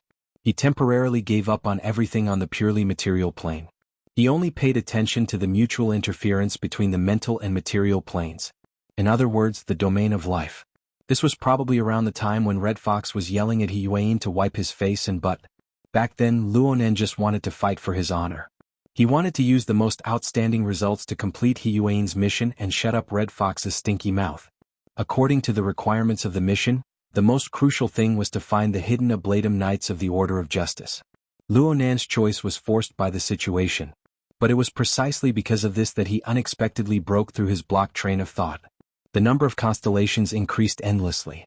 Cat Eyes and Zhang Yingying weren't the only ones. Everyone in the surroundings, including Hiyuan, Bai Xinyan, Shuelei, Shueweluan, and the Special Forces, were all transforming in this direction under the clairvoyance of Luonan's mental senses. However, compared to Cat Eyes and Zhang Yingying's constellations that were close to abstract symbols, the others' reflections were more like sketches of portraits that were quickly copied. The lines were scattered and scattered, covering up the stars. They were faintly discernible and had a somewhat hard-to-determine meaning. Luonan called them life sketches. This was his new interpretation of the old world. The real world was still an object that could be ignored. Luonan was in the middle of comprehending and combing through the marvels of the life sketches when someone grabbed him by the collar. "Kid, you're acting like a hoodlum. What the hell are you doing?" The only one who could do that was Zhang Yingying.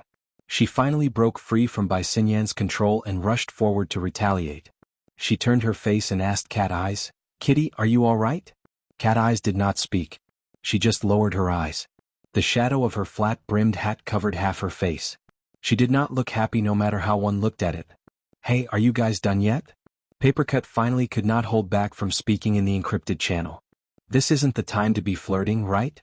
The words were directed at Zhang Yingying, but halfway through his words, Papercut inexplicably recalled Luonan's pair of motley eyes. He shuddered. He instinctively felt that he should not overlook this fellow with those evil eyes. His thoughts spun and he simply said, "Boss Luo, I don't have any other requests. Can you give me a clear explanation? Even if you don't want to prove it, a reason is fine." Papercut and Bamboo Pole had already arrived at the outskirts of Frost River reality. They had locked onto Red Fox's position. He said this because he wanted to use the conversation in the encrypted channel to distract Red Fox's attention. Papercut did not even hope that Luonan would reply. As long as Red Fox could see Luonan's eyes, he would be stunned. "Hey Cat Eyes, what the hell are you looking at the floor for?" Just as he was quietly closing in, feeling the pressure like a mountain, a buzzing sound suddenly brushed past his head. He raised his head and saw a miniature flying shuttle that was only half the length of an arm. It streaked through the curtain of rain in the night sky and plunged into the hall of Frost River reality. Deep space gray paint job. Military? Or is it the aerospace army? Papercut saw the origin of the flying shuttle and felt it was a bit strange. However, he did not have the time to think too much about it. Suddenly, a brand new image popped up in the encrypted channel. It was a real-time surveillance video. It was shot from a high vantage point in the inner region of Frost River reality. It looked a bit shaky. Papercut immediately thought that this was the masterpiece of the flying shuttle from the military. The image of the military flying shuttle entered the encrypted channel of the society. What was going on? Before he could figure it out, the image split up and connected to the surveillance results of Frost River reality itself. The flying shuttle was taken into the frame. From this angle, one could see the eye-catching military logo on the side of the shuttle. The flying shuttle passed through several surveillance cameras in a row. It flew nimbly within Frost River reality. The built-in camera circled the most critical area, Area A. Then the camera zoomed in and narrowed its range. Soon it locked onto the true target. Right in the center of the camera was the fat corpse that Luonan called the Ablatum Knight. At the same time, the main image split up once more. There was an additional surveillance camera that illuminated the fat corpse from a different angle. What's the meaning of this? She's playing for real. Papercut and Bamboo Pole's exclamations were completely different. Papercut was stunned. He turned his head and saw Bamboo Pole give him a signal. Bamboo Pole extended 3 fingers. Right now, the two of them were only 5 meters away from Red Fox. Red Fox seemed to be in a daze. He was completely unaware of what was happening. Papercut dispelled his distracting thoughts. He did not care about the progress of the video in the encrypted channel. Under Bamboo Pole's command, he counted to 3 and suddenly pounced forward. He reached out and grabbed Red Fox's left shoulder. At the same time, Bamboo Pole grabbed Red Fox's right shoulder. The two of them exerted force at the same time. They had to prevent Red Fox from breaking free. However, the two of them were curious after they made contact. Where did that feeling of being solid and empty come from? In any case, they had Red Fox under control. Red Fox was clearly a bit stunned, but he did not struggle. Papercut was quite baffled. Could it be that Red Fox had figured it out? Or he had a feeling in his heart. His attention returned to the encrypted channel. He saw the gunmen of the Order finally discover the troublesome intruder that was the military flying shuttle. They immediately raised their guns and fired. The military flying shuttle made evasive maneuvers. However, several gunmen with a high level of tacit understanding fired in a crisscrossed manner. In the end, the flying shuttle was blasted apart by the electromagnetic bullets in midair. The image that overlooked the scene instantly turned black. However, it could be seen from the surveillance footage that the flying shuttle's own weapons had opened fire at the same time before being shot. The target was not any of the gunmen. It was the fat corpse that was lying on the ground. The military is verifying it? Before Papercut could finish his thought, the fat corpse exploded with a bang in the next second. Flesh, blood, and bone sprayed everywhere. The ground was filled with holes wherever it passed. The nearby walls were pierced through. The penetrative power was incomparable. What made everyone's eyelids twitch the most was that a small and thin figure shot out from the splattering mist of blood. It instantly flashed out of the surveillance footage.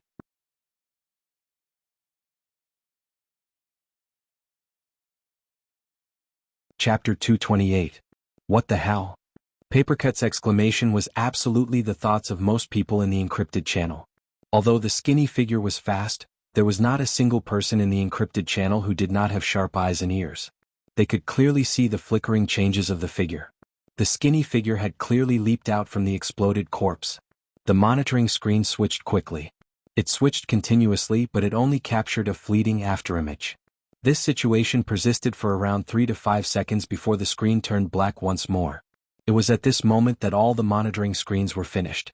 Papercut hurriedly asked Bamboo Pole, "What's going on?" Bamboo Pole was helpless. "Don't ask me. Someone just used official channels to take away the highest level of authority in the monitoring system. Then, the Order of Justice probably carried out physical destruction. Now I can retreat." Most people ignored this clumsy joke. Their minds were still flashing with the earlier scene. The figure that leaped out from the disintegrated corpse. There was no doubt that the argument just now had a result. But the encrypted channel was extremely silent. Whether it was Luonan or poisonous snake Zhang Yingying, neither of them spoke. Clearly, they were taking Red Fox's emotions into consideration. Of course, this was good, but Papercut and Bamboo Pole glanced at each other. They secretly tightened their grip at the same time to prevent Red Fox from thinking things through and doing something irrational. "The police are here," Red Fox said coldly. The three of them were too eye-catching right now. They poked into the stream of people, holding their shoulders and arms. They looked like plainclothes thieves. A police officer controlling the order of the scene discovered this situation. He immediately approached with his gun pointed. Papercut would not dare to let go even if the Emperor of Heaven came, let alone the police. He did not know how to persuade Red Fox. Bamboo Pole used a method of provocation to speak. "A man is a man. If you agree to a bet, you must accept your loss. Do as you please." Red Fox was surprisingly straightforward. Papercut and Bamboo Pole looked at each other when they heard this. They just felt that Red Fox was so calm that it gave them headaches. They were unable to judge him. Red Fox just shook his shoulders and slid away from the grip of the two. He did not make any further movements. He just said calmly, "That fellow is Ghost Thunder. I met him once before." "Damn. It really is that big bomb." Papercut's answer was like a piece of paper that was broken with a touch. Ghost Thunder was one of the most famous Ablatum Knights of the Order of Justice in Xia City. This fellow's most famous ability was that he could turn most of the materials he came into contact with into terrifying explosives. Coupled with his extraordinary movement speed, whether it was attacking or assassinating, he was a terrifying character. The military shuttle's inexplicable verification had actually activated this terrifying character. No one knew who this guy's next target would be. The military has set the pace well. Scissors grumbled under his breath, but then he realized that something was wrong. It seemed like when the military shuttle flew in, a certain someone's reaction was very strange. He turned to look at Bamboo Pole. "What did you say earlier? Serious? Who's serious?" Bamboo Pole did not reply immediately. Instead, he sent a message into the encrypted channel. "We have met up with Red Fox. Be careful, it's Ghost Thunder." Now, everyone should have no objections to Mr. Luo's omnidirectional sensing ability. The one who spoke was He Yuan. No one would have thought that she, the operations manager, would not be afraid of blowing things up even though Zhang Yingying had misgivings. She would speak so directly. Papercut cried out bitterly in his heart. He instinctively reached out to grab Red Fox, but Red Fox did not move at all. His face was expressionless. Could it be that he was willing to accept his loss? Or was he drugged with bewitching drugs? Papercut retracted his hand in embarrassment. He Yuan did not pay attention to the matter of Ghost Thunder in the encrypted channel at this time. She just extended the topic of omnidirectional sensing. She issued an order. From now on, all communication must be done through the encrypted channel. Mr. Luo Cat Eyes confirmed the current omnidirectional sensing radius. 55 meters. Cat Eyes' answer was straightforward. This number was 10% higher than her usual performance. 80 meters. Luo Nan's nervous activity suppression symptoms had already disappeared. He was freed from his state of turning a deaf ear. He hesitated for a moment when he heard this and reported a relatively conservative number.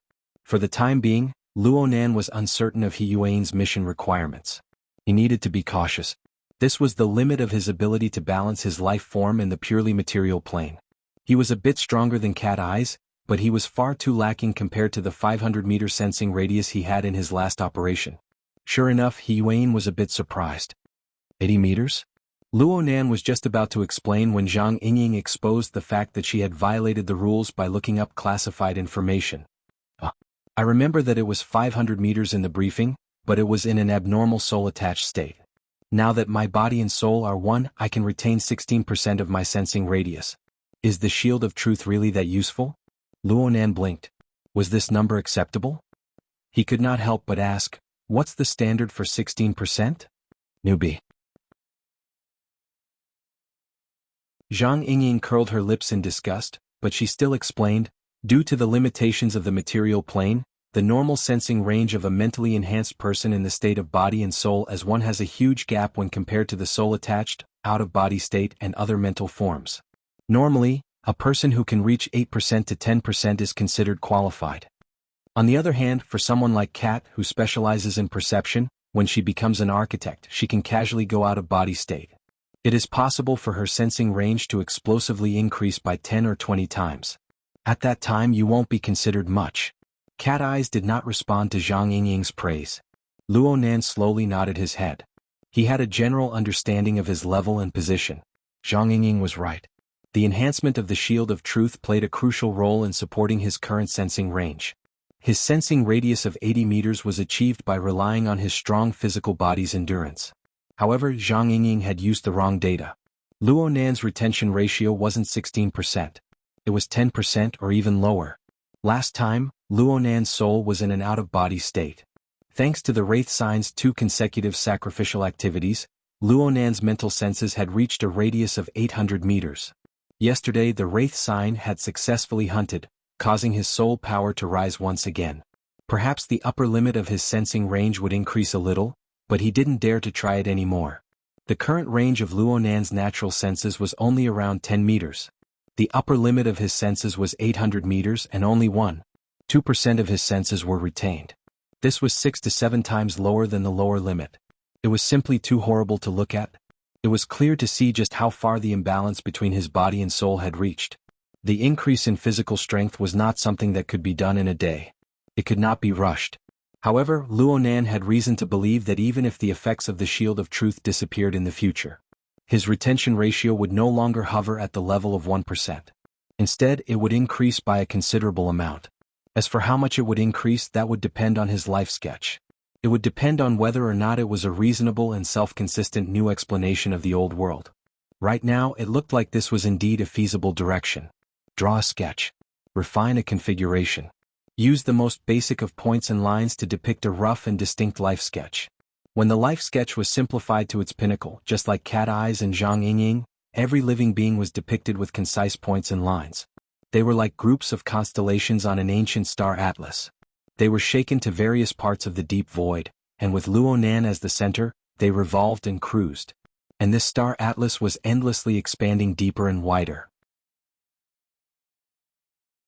The current range had already expanded to over 100 meters, completely covering Area A of Frost River reality.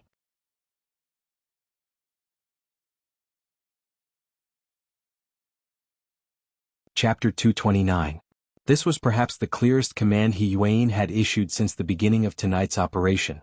She even used the form of text to post the instructions in the encrypted channel. Current objective: eliminate all gunmen of the Order. Priority is given to the non-ability users. Luonan is the first executor of Frost River reality and the connected buildings, while Cat Eyes is the second executor. Everyone else, protect Luonan and Cat Eyes as they move safely.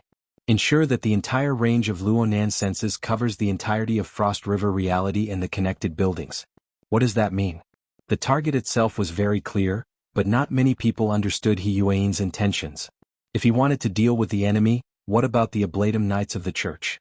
What about An Wang and the other secular officiants? That was the real deal.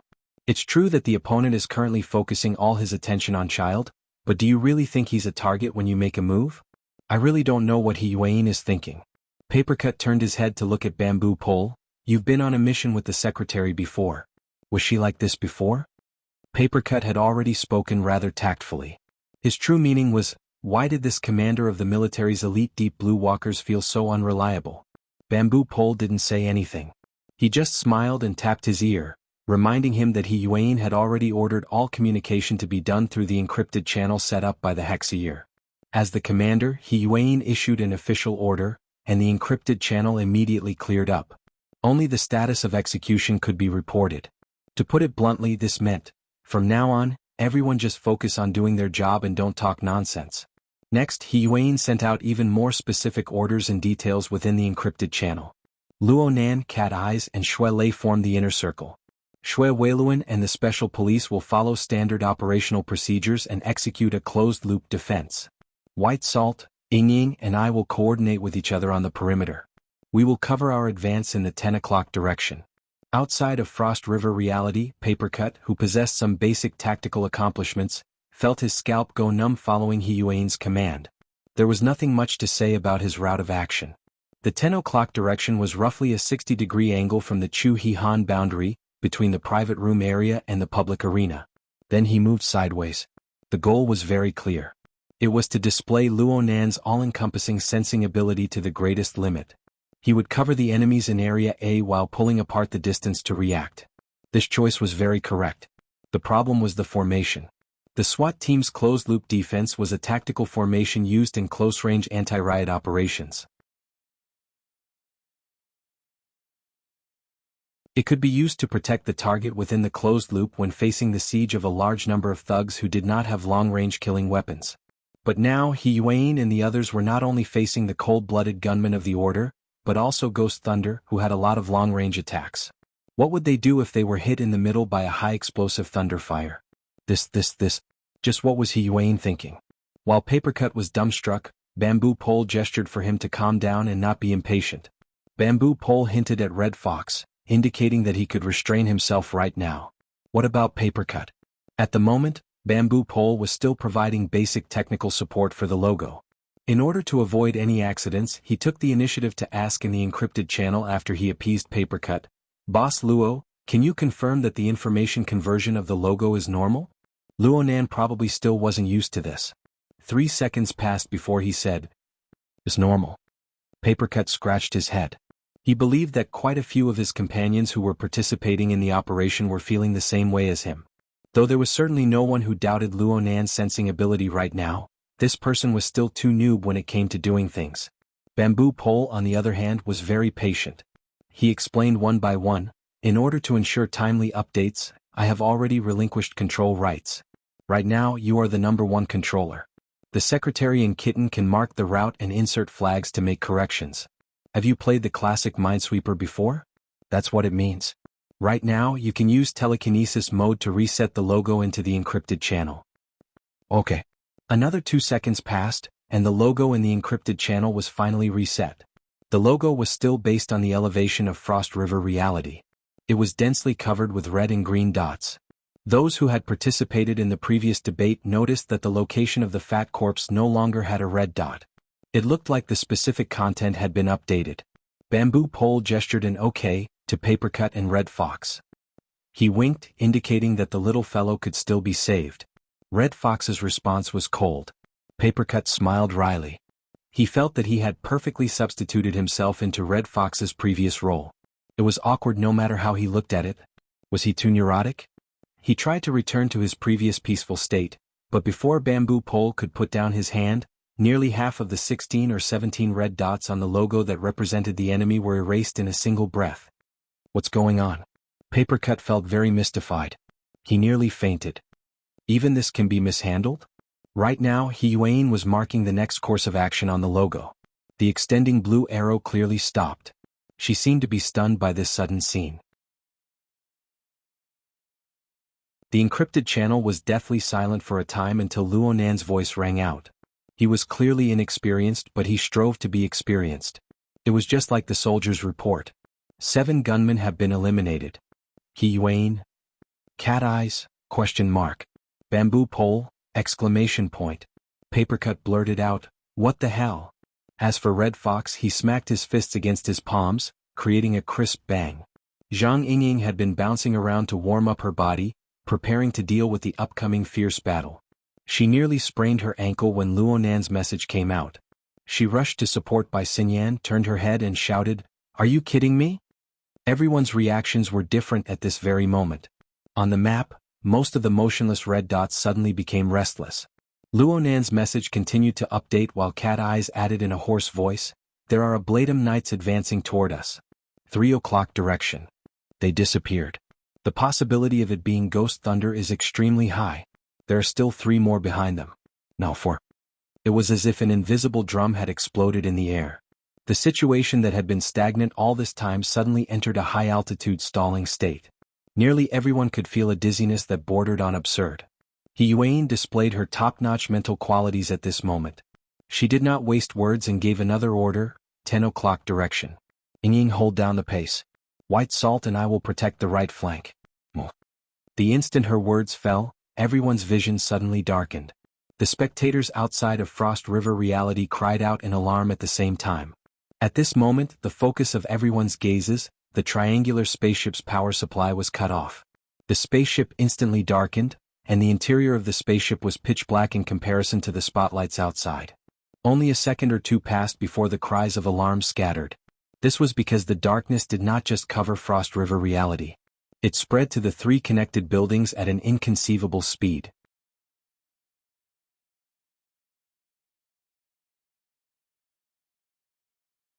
Chapter 230. The darkness that suddenly descended within Frost River reality was like a curtain that covered one's face. Theoretically speaking, ability users with extraordinary powers and special forces equipped with exoskeleton armor would not be affected by the darkness. However, an atmosphere filled with malice and murderous intent followed the arrival of the darkness. Feelings and such were fabricated. They floated in the air, but the restless negative psychic pressure was real. The group of people from the society did not know the range of the darkness for now. However, they could personally feel the urgency and impatience within the darkness. The more it was like this, the more they needed to be steady. Under Hiyuan's deployment, Luonan was surrounded by the special forces armed with guns and shields. He advanced sideways, but his speed was not fast. Maintaining the formation was his #1 priority. Ghost Thunder and the other Ablatum Knights advanced with all their might. The distance between the two sides rapidly closed. Every Ablatum Knight was equivalent to a C+ rank awakened. They were infinitely close to the architect level. Overall, they followed the consistent logic of the order and cultivated strictly. The power they possessed was more focused, direct, and tyrannical than ability users with outstanding personalities. Moreover, there was a natural tacit understanding between them.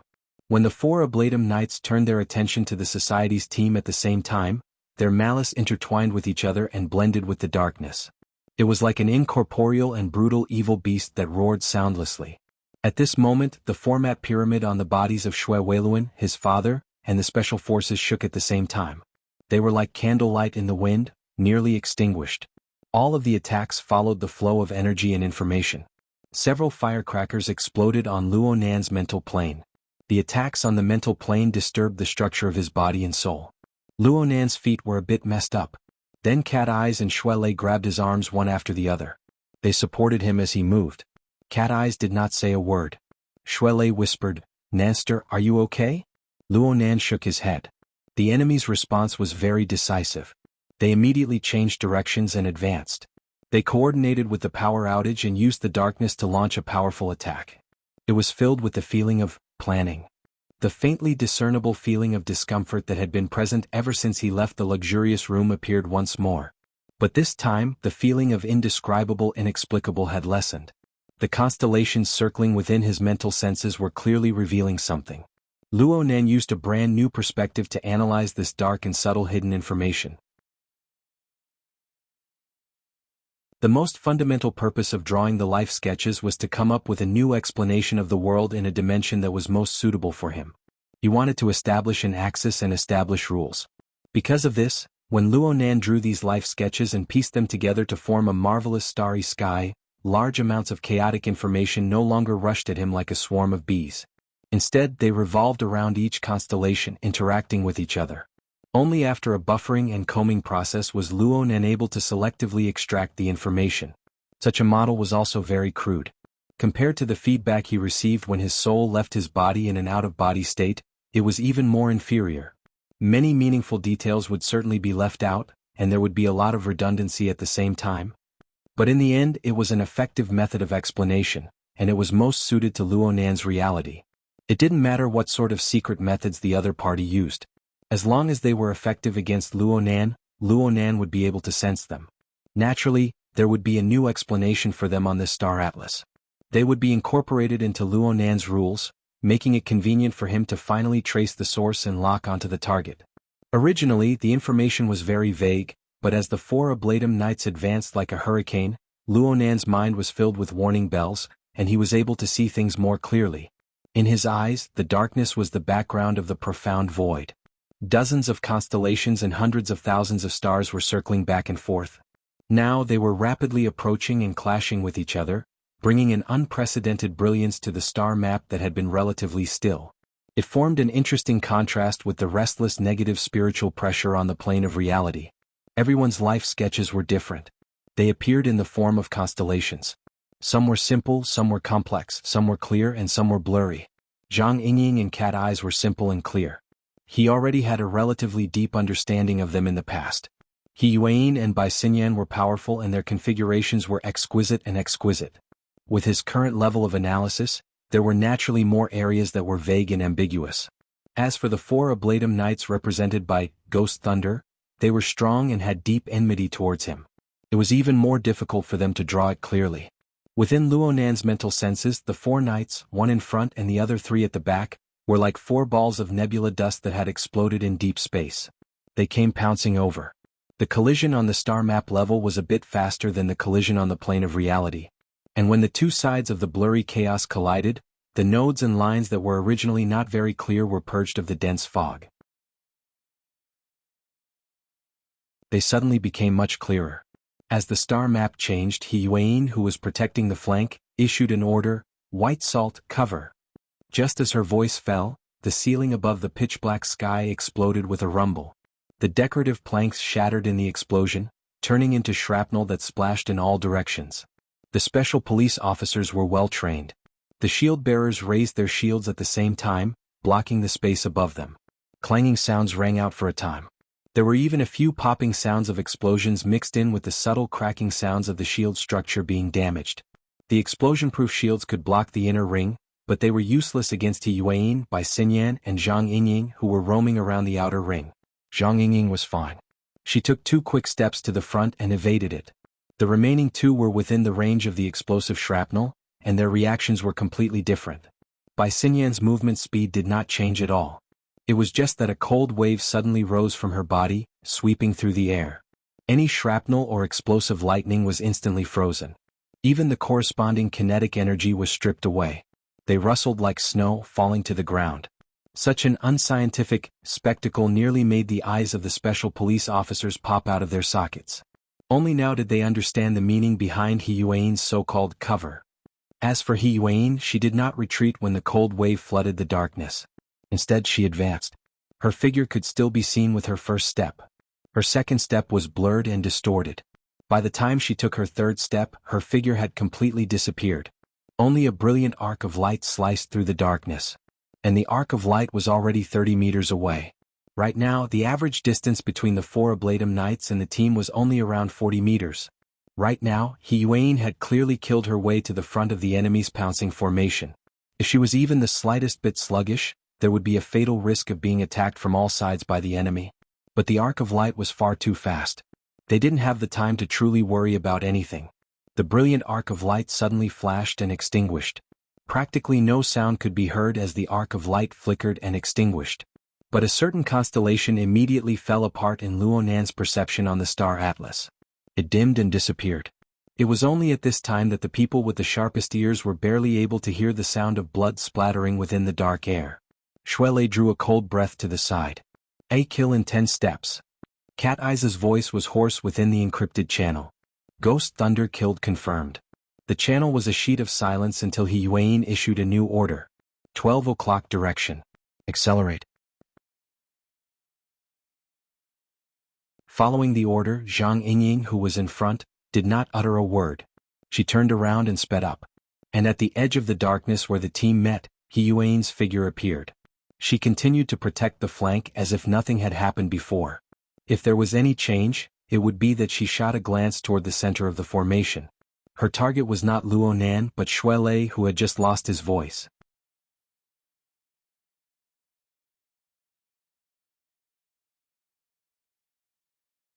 Chapter 231. Luonan paid no attention to the minute changes around him.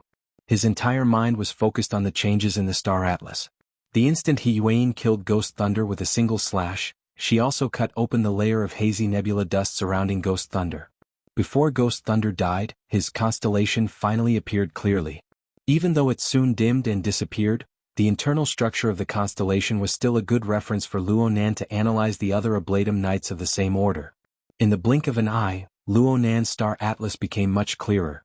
Correspondingly, the obscure and unclear external force that was exerted from the void became harder to hide.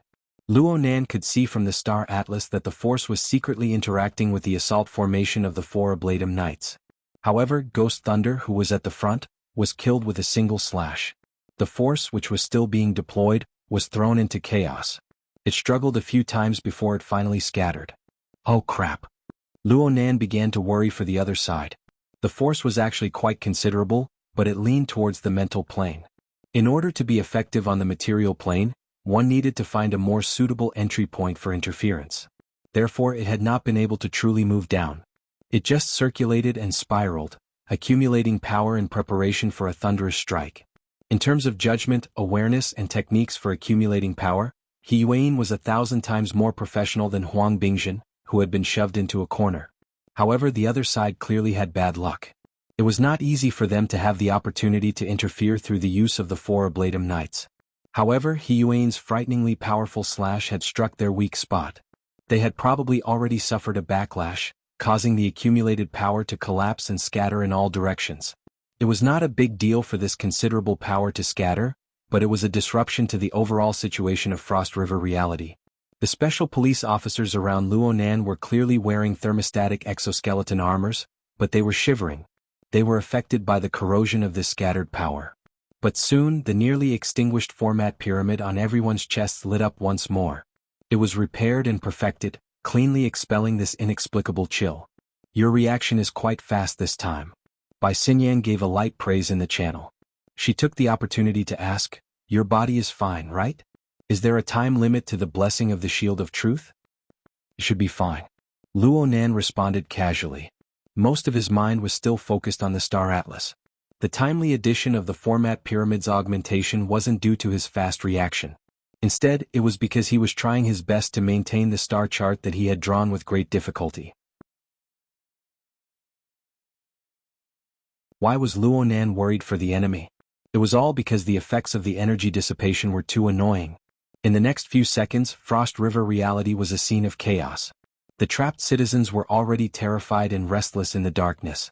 They were swept by this power that was brimming with negative psychic waves. Their mental defenses were about to collapse.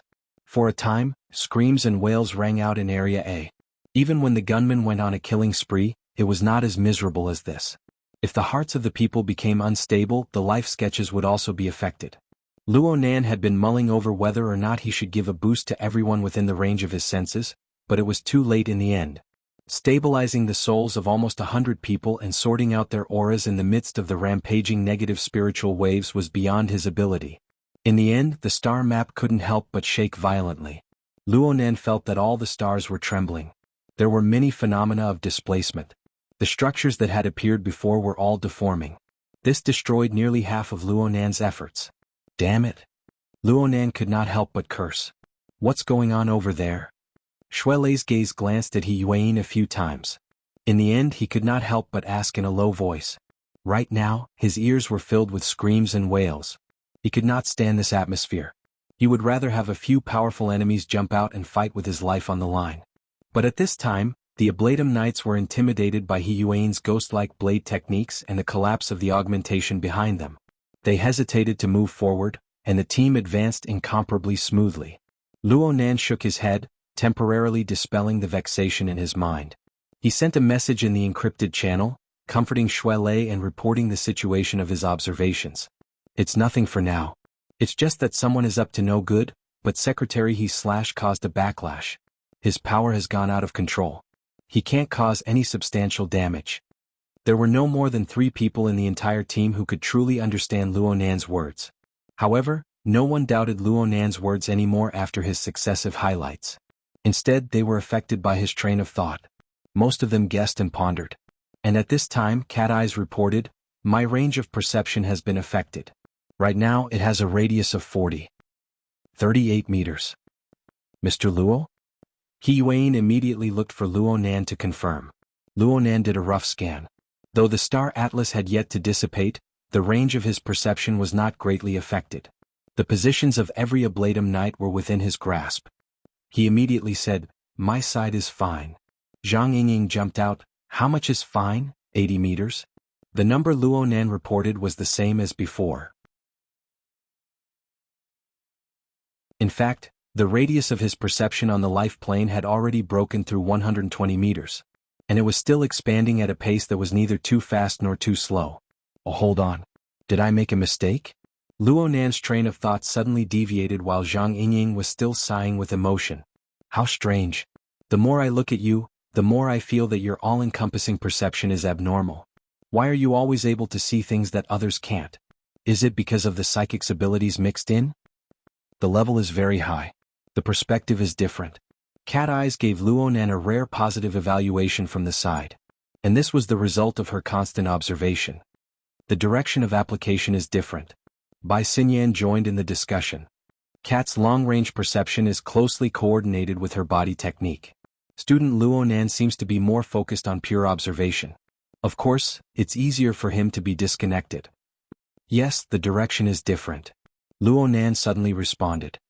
Cat Eyes needs to make a timely response to all changes within the range of her perception. Every detail needs to be clear. And I don't need to consider other problems. I just need to make a choice between precision, range, and level according to the observation requirements. It's fine. There was no way to continue this discussion. Zhang Yingying looked up at the sky and rolled her eyes. This is the strangest thing. So it turns out that your family's mental senses can be adjusted at will? You make it so that the tens of thousands of ability users who have cultivated painstakingly, pondered carefully, and finally found the most suitable soul frequency with great difficulty. Just like this, the millions upon millions of ability users who have fixed the direction of mental enhancement, how do they feel? The discussion in the encrypted channel came to a screeching halt. Luonan didn't know that he had instantly ended a topic. Right now his heart was filled with relief and joy. Sure enough, communication was the best way to solve problems. If it weren't for this, he would still be madly sprinting in the wrong direction. It's too thin. It's too narrow. When he drew his life sketch, there was a problem with the direction of his focus. Just like when drawing, the most taboo was to dig into the details and highlight the parts. Right now, he was unable to project his limited mind into those inexhaustible deep layers of configurations. Even though the Star Atlas was chaotic and endlessly turbulent, not a single one of the Ablatum Knights or the trapped civilians could escape his clairvoyance. In the end, that obscure and unknown power was locked onto by his observation. This wasn't because he had dug into the sketches in great detail. Instead, it was because he had grasped the overall composition of the area of perception. He could observe its general outline and know its direction. It was enough. He didn't dig into the details. He looked at the overall situation. He was able to observe the entire domain of interference between the mental and material planes. He was able to observe the entire plane of life.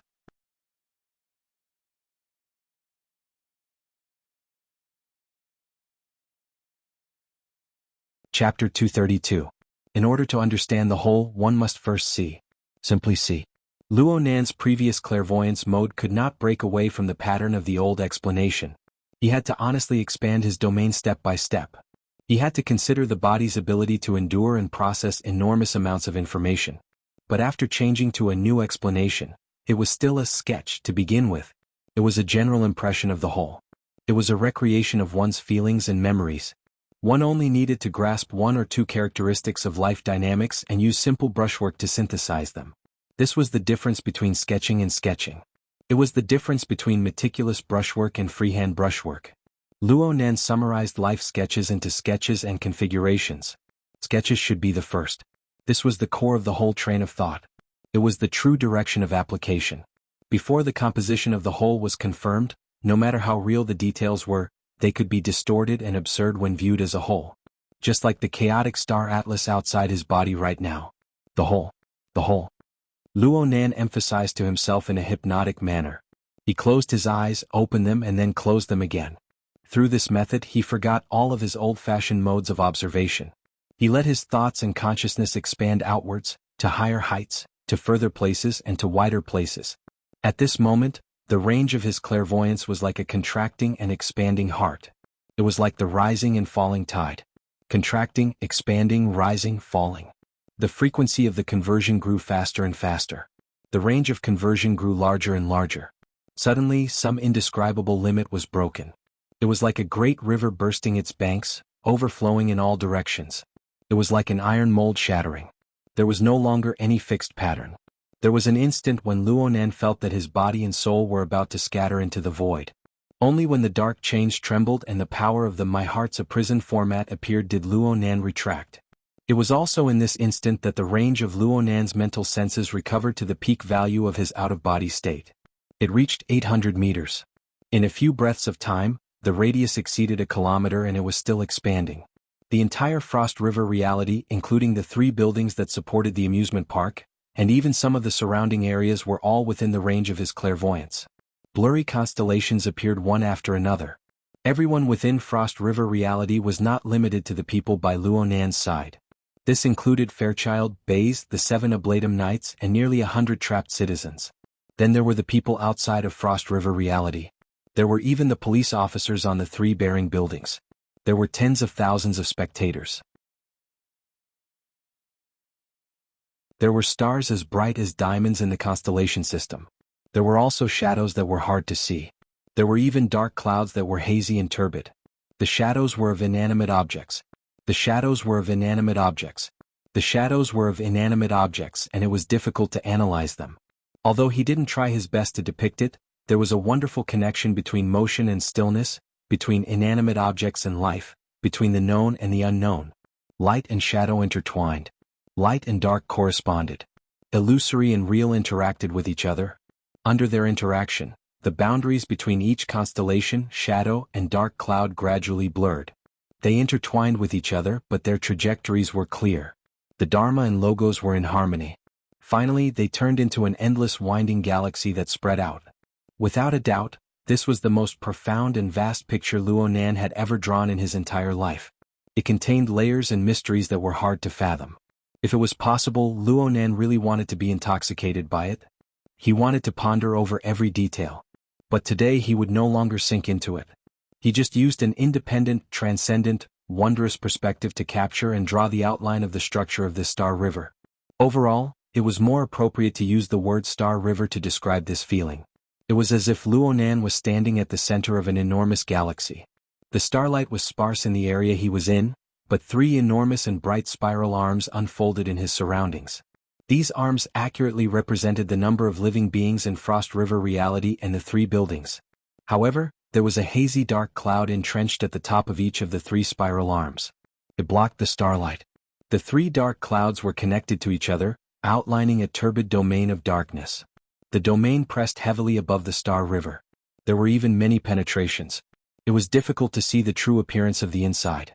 There was no doubt that the 3 dark clouds were where the secular first oblatums of the Order of Justice were located. Looking at the current situation, Luo Nan's previous judgment was probably correct. The 3 first oblatums were all here. Yes, the most important target of tonight had been found. The range of Luo Nan's mental senses continued to expand. Only when the limit of the range exceeded 2 kilometers did the expansion show signs of weakening. The enormous picture of the galaxy had already covered 3 prosperous blocks. The highest point was the high-altitude traffic layer, and the lowest point was the enormous underground drainage system of the city.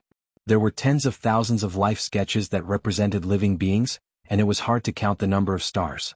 Of course, from Luo Nan's perspective, the pure void and inanimate objects were merely meaningless shadowy regions. Unless he was willing to expend a great deal of energy, transform his mode, and deliberately observe with clairvoyance. At this time, Luo Nan felt the pressure once more. The stars affected each other and acted upon each other. In the end, an enormous tension was formed in the depths of the river of stars. It also formed far too much redundant information.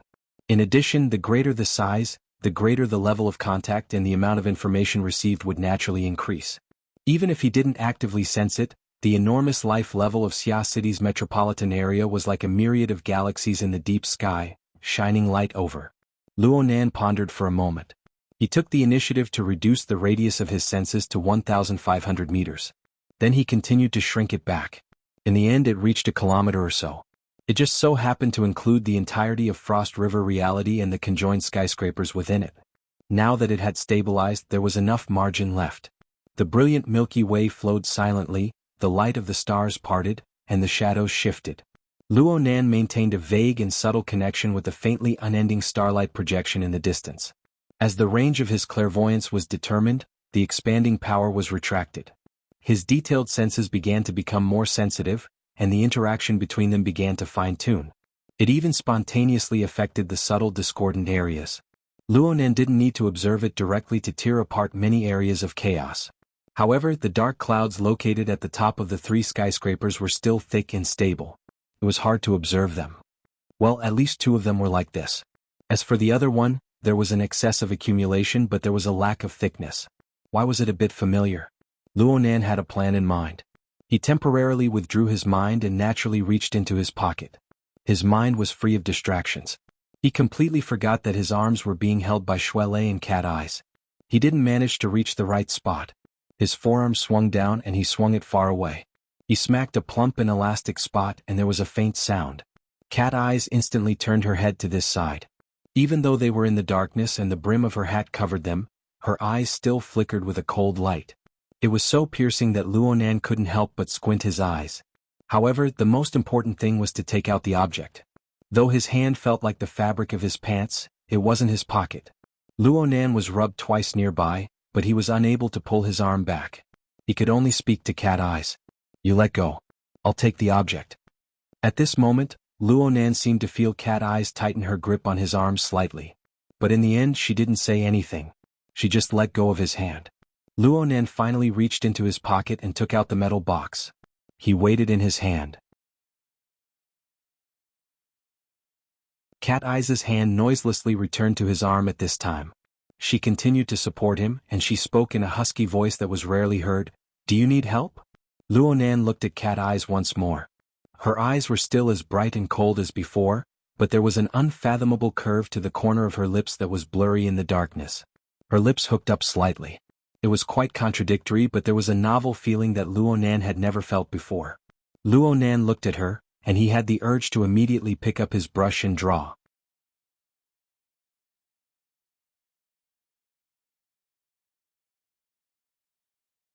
Chapter 233. Break it? The cold light in Cat Eye's eyes dimmed. She was a bit suspicious. "You're not going to use it as evidence?"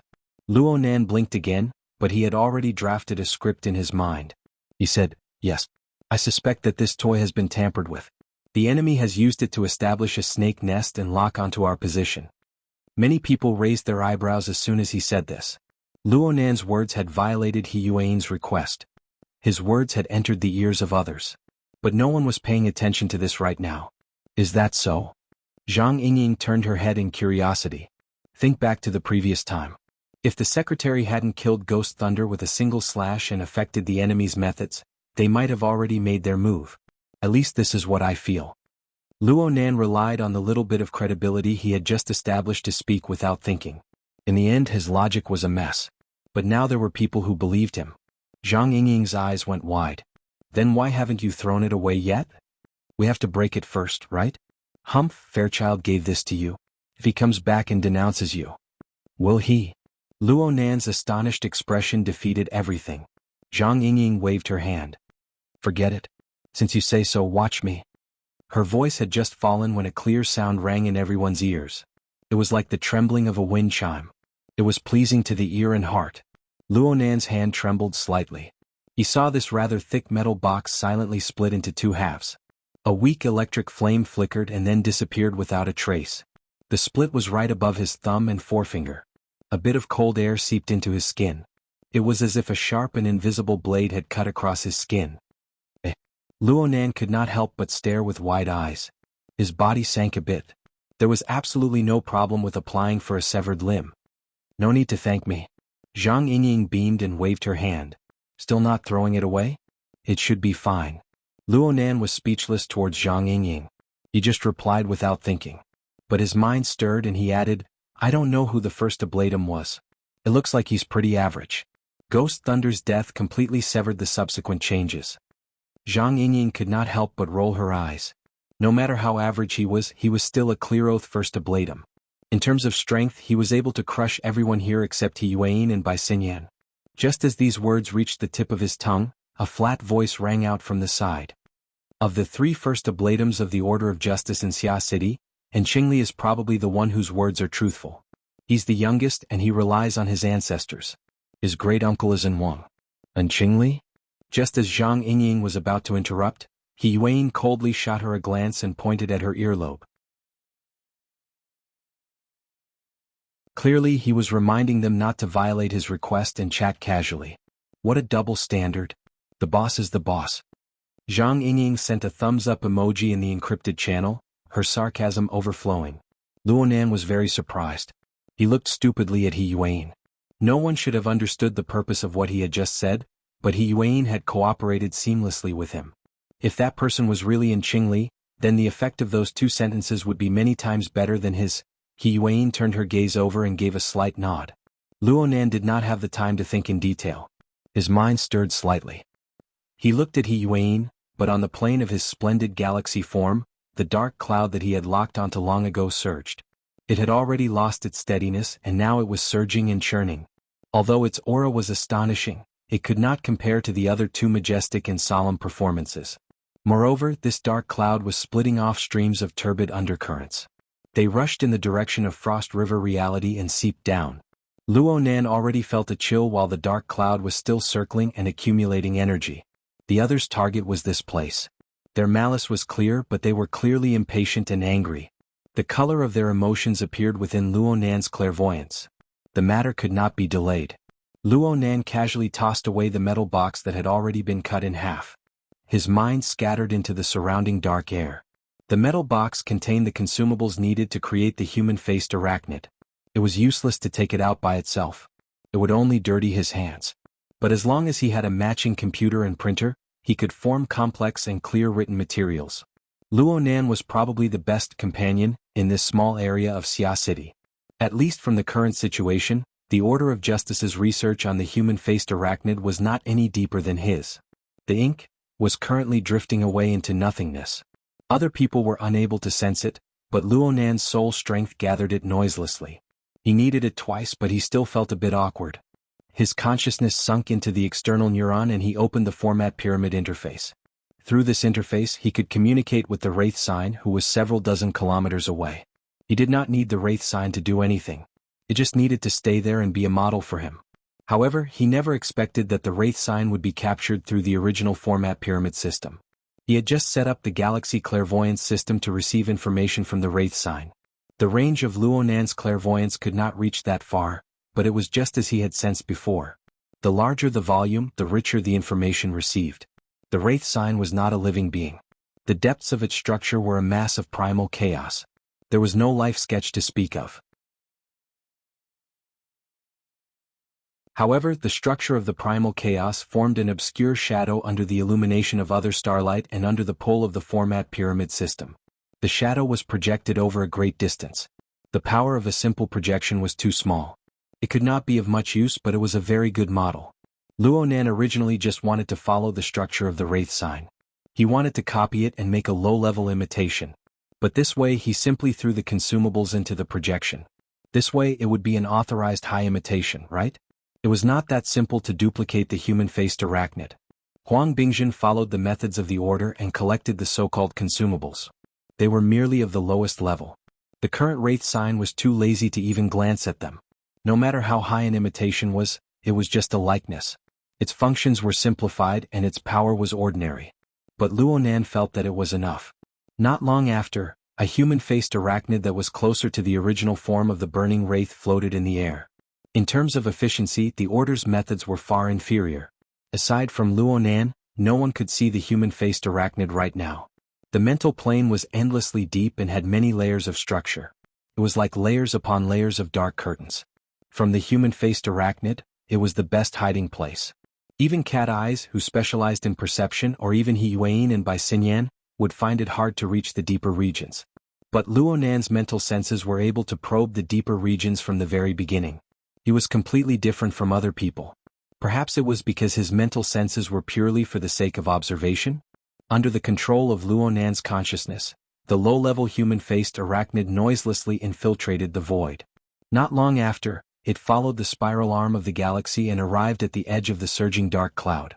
The light of emotion still flickered within the dark cloud. Luo Nan thought back to last week. When he faced Jack, the Wraith Sign had taken out a method that left a deep impression on him. The fellow had transformed into a piece of information, a bit of emotion.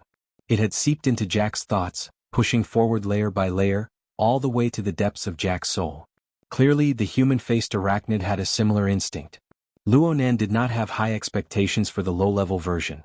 It was fine as long as it could enter and transmit information. The human-faced arachnid swayed outside the dark cloud. It faced the light of emotion within the dark cloud and charged headfirst into it.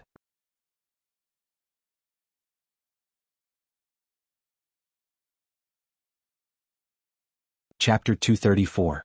Luo Nan had no way of doing anything after the low-quality imitation human-faced arachnid entered the dark cloud. He could see how it operated on the level of human energy and information, but it was very difficult to operate it. It was the same as throwing a listening device inside. Whether or not it would be effective depended on a bit of luck.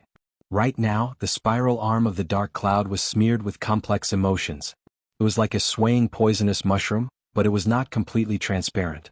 Luo Nan felt that it was still lacking a bit. He needed to wait. Luo Nan did not place all his hopes on the human-faced arachnid. His attention returned to Frost River reality. The battle between Fairchild and Baze was not that loud. Luo Nan often forgot about their existence. It was hard to imagine how these two experts, who were proficient in body techniques, fought.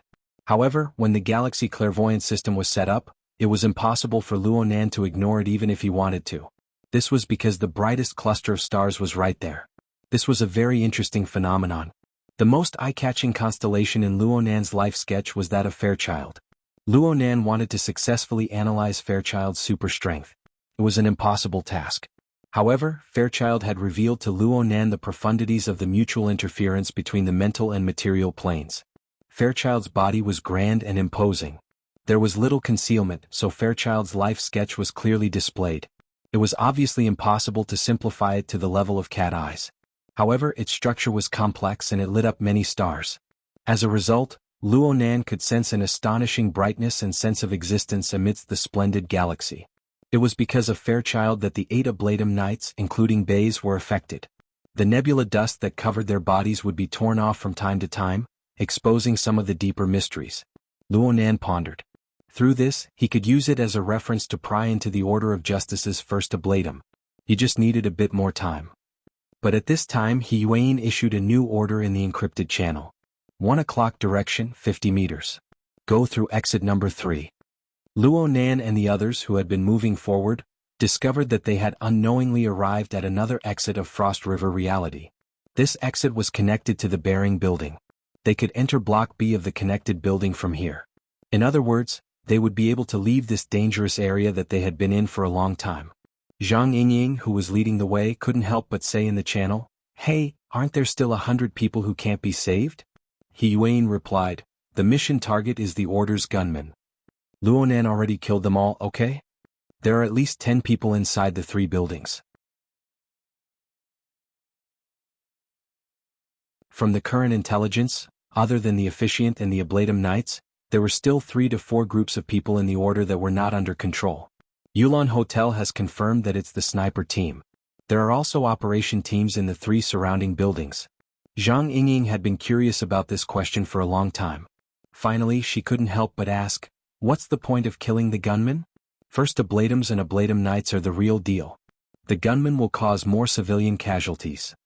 Hey, you're saying that a secret-bound First Ablatum and 2 clear-sworn First Ablatums are no match for a few gunmen?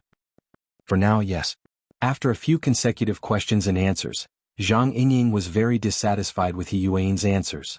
Just as she was about to put in more effort, the Red Fox, who had not appeared in the encrypted channel for a long time, suddenly interjected.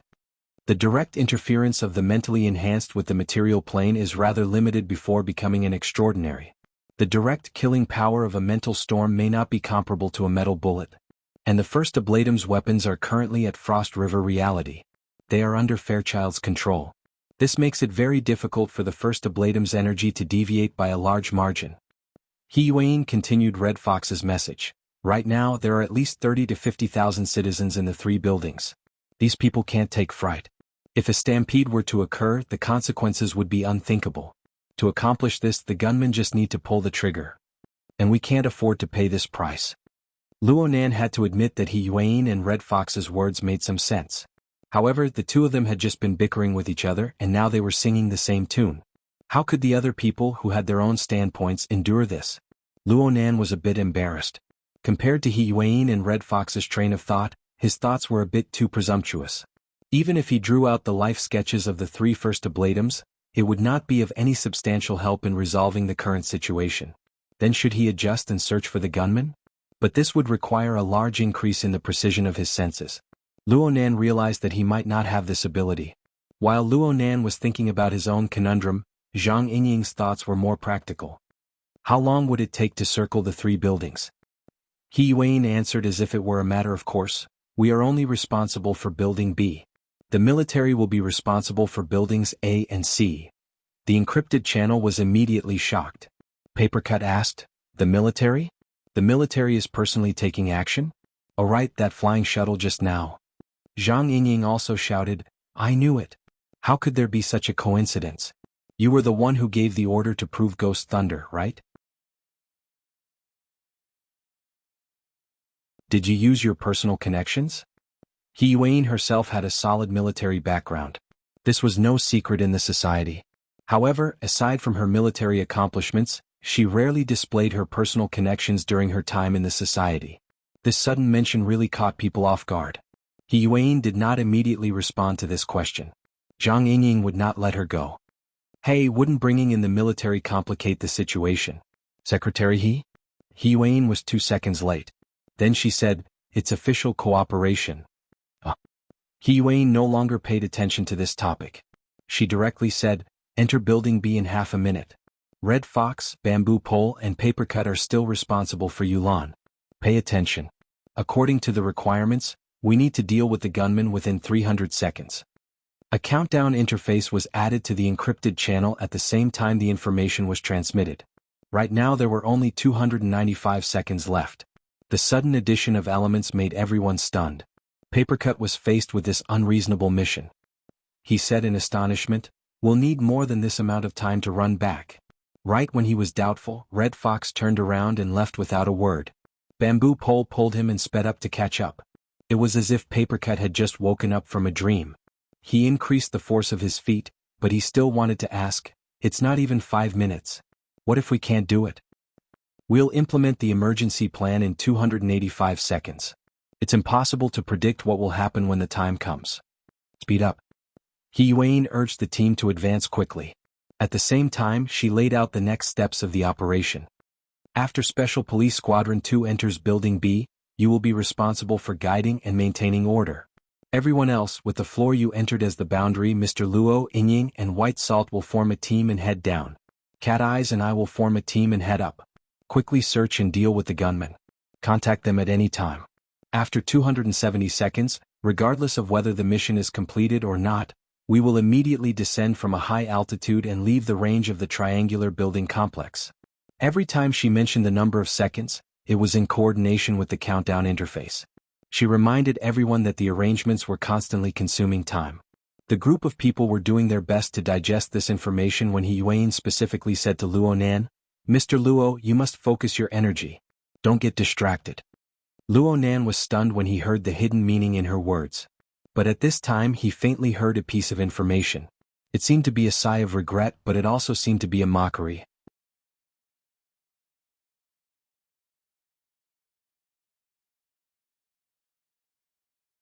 Chapter 235.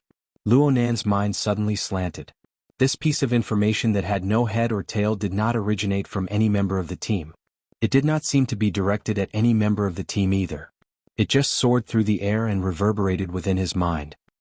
He was stupefied for a moment before realizing that there was progress on the human-faced arachnid side. He clairvoyantly observed the dark cloud above the spiral arm of the Star River. He could clearly feel that the density of the dark cloud was decreasing. More and more blurry starlight was reflected. There was even some energy information that was deciphered and analyzed through the human-faced arachnid. Those few words did not seem to be the real-time dynamic of a conversation. It was more like the intense obsession of a certain person's heart, causing the relevant information to grow and accelerate endlessly. It looked like the person within the dark cloud was in a bad mood. He raised his head to look up. Through the metal frame and the transparent glass ceiling, he could see the silhouette of the pitch-black and lightless tall building. It was vaguely similar to the dark cloud in his senses. In reality, the group of people were rushing towards a dark cloud. Moreover, it was the target that Luo Nan was targeting. The color of the light was constantly changing, nearly turning into a poisonous mushroom. Or maybe it was a coincidence. Luo Nan's gaze locked onto a corner of the building. He could not see any clues with his naked eye, but he could feel the malice hidden deep within the air on the mental plane. It grew clearer and clearer as he got closer. Even though He Yuan had warned him not to get distracted, what if he was under the interference of a first ablatum? Luo Nan sent a message in the encrypted channel, it seems like we're being watched. It's that fellow who talks too much. He Yuan's reply was filled with the flavor of a matter of course. As long as we're in one of the 3 buildings, we'll certainly be watched by at least one first ablatum. Don't worry. Don't get distracted. This was the second time He Yuan had warned him. Right now Luo Nan's feet were practically not touching the ground. He was being carried by Shuelei and Cat Eyes as they sprinted through the connecting passageway. Shuelei moved close to his ear and said, You didn't arrange for me just now. You must follow Uncle? He Yuan suddenly asked before Luo Nan could finish speaking. Has Shuelei already obtained the talisman? I just made small progress in the past 2 days. Shuelei was suddenly stunned. He turned his head to look. You know? He Yuan didn't respond. Instead, she issued another order in the encrypted channel. Shuelei and Mr. Luo will be in a team. According to the time limit, Regardless of whether the mission is completed or not, you must quickly leave the vicinity of the building. Shui Lei didn't say anything, but Shui Weiluan was startled. Just as he was about to speak, a message flashed through the encrypted channel. Hey Sister Nun, it seems like you're using awakened ones as your criteria. Is this some sort of arrangement by the society? The one who sent the message was Bai Xinyan, but there was no response from He Yuan. Shui Weiluan's words were blocked by this message. In the face of a completely unknown background, making wild guesses and suspicions was one of the worst things a special police officer could do. It was the same for his father's identity. At this time the group of people had already entered Building B. The special police formation automatically dispersed. Cat eyes flashed out of the group and stood together with He Yuan. Zhang Yingying pulled Bai Xinyan over. She grabbed Luonan and Shui Lei. Do you know why you need to concentrate? The two high school students shook their heads. What happens next will be very exciting. Zhang Yingying blinked. She was just about to say something when she saw Shui Weiluan walking over. She shut her mouth and walked to the side with Bai Xinyan. Luonan also hurriedly stepped aside, giving the father and son some time to talk. However, the conversation between the father and son of the Shui family was much more straightforward than they imagined. The two men, who were both equally majestic, hugged each other heavily. Even though there was a thick layer of exoskeleton armor between them, it didn't matter. Do your best. Be careful. There wasn't much time to talk during the continuous countdown. Before their voices could fade away, the glass wall adjacent to the entrance shattered with a bang. The glass fragments flew down and a gale whistled in. Zhang Yingying looked down. The slope is okay. It's not the straight up or down type. At that moment, Shui Lei could feel his father's arms tightening around him. He grinned and broke free. Don't worry. Zhang Yingying turned her head to look. Shui Lei has tried descending from a high building before? Shui Lei maintained his confident smile. The gym master taught me the jumping ape technique. I've also practiced a bit of extreme parkour. I've tried it on a high floor, but the distance wasn't very long. Excellent. Zhang Yingying gave him a thumbs up. With a burden like Luonan, White Salt and I will definitely have to spend a large amount of energy on him. You need to be careful. It's time for a martial artist to crush a mentally enhanced dregs. Zhang Yingying was halfway through her words when a figure flashed by her side. He Yuan and Cat Eyes practically leaped up shoulder to shoulder. They braved the gale and leaped into the dark void. Their figures flipped and they flew up. They only left a message in the encrypted channel. Hurry up. They didn't have the chance to carefully plan due to the urgency of time. At this time, it depended on whether or not their daily habits were efficient. Right now, the power outage of the building and the elevator were out of service. They wanted to complete the entire journey in less than 4.5 minutes. According to the society's usual practice, they relied on the skills of ability users to play fast ascending and descending. He Yuan didn't choose Luonan to go up. This fellow's terrible physical skills were probably one of the important reasons. Zhang Yingying shrugged. She wasn't in a hurry. She knew from the moment He Yuan arranged the mission that the intensity of this group's mission was much easier. The specific plan of action naturally had to be sent to the encrypted channel. Luonan's sensing radius is 80 meters. Building B's width is around 150 meters. Just make a spiral around the building. If everything goes smoothly, we only need 100 seconds to set foot on Fudong Main Street. Luonan was astonished. That's fast. I won't be able to lock onto the gunman in time. The terrain and angle of the lower floors are meaningless. The possibility of a gunman is too small. The secretary just wants us to retreat. Are you ready? Me and the big guy will go first.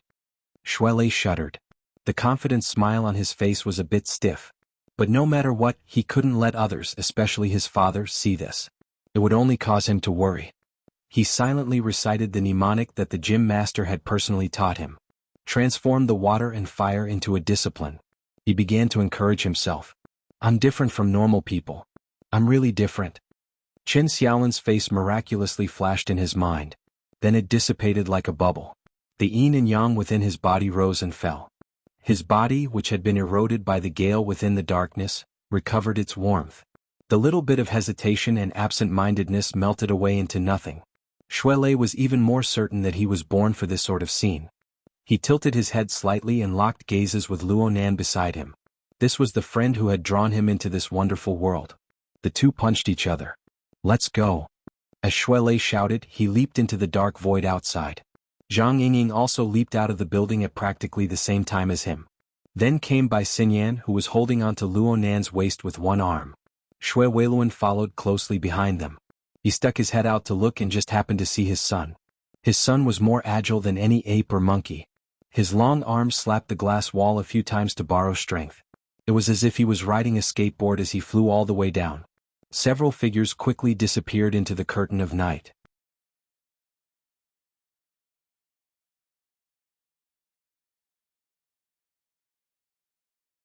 Chapter 236. At the center of the rooftop of Building B, a gear-like structure hummed as it revolved. It constructed an intricate and marvelous formation. Rays of light weaved together like a cocoon, wrapping Qingli within. With this layer of cover, Qingli could no longer hide his ashen face. He ground his teeth heavily. His thoughts were completely on the building beneath his feet. He was on the damned members of the society who made him feel as if his heart and lungs were on fire.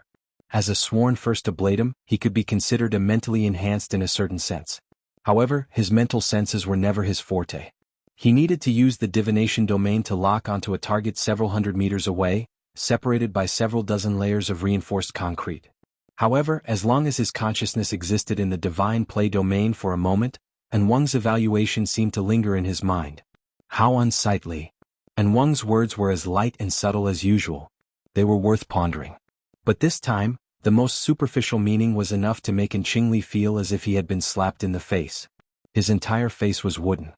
He stood within the magic array, but he felt as if he was imprisoned in a cage. The gazes of the surrounding people turned extremely strange.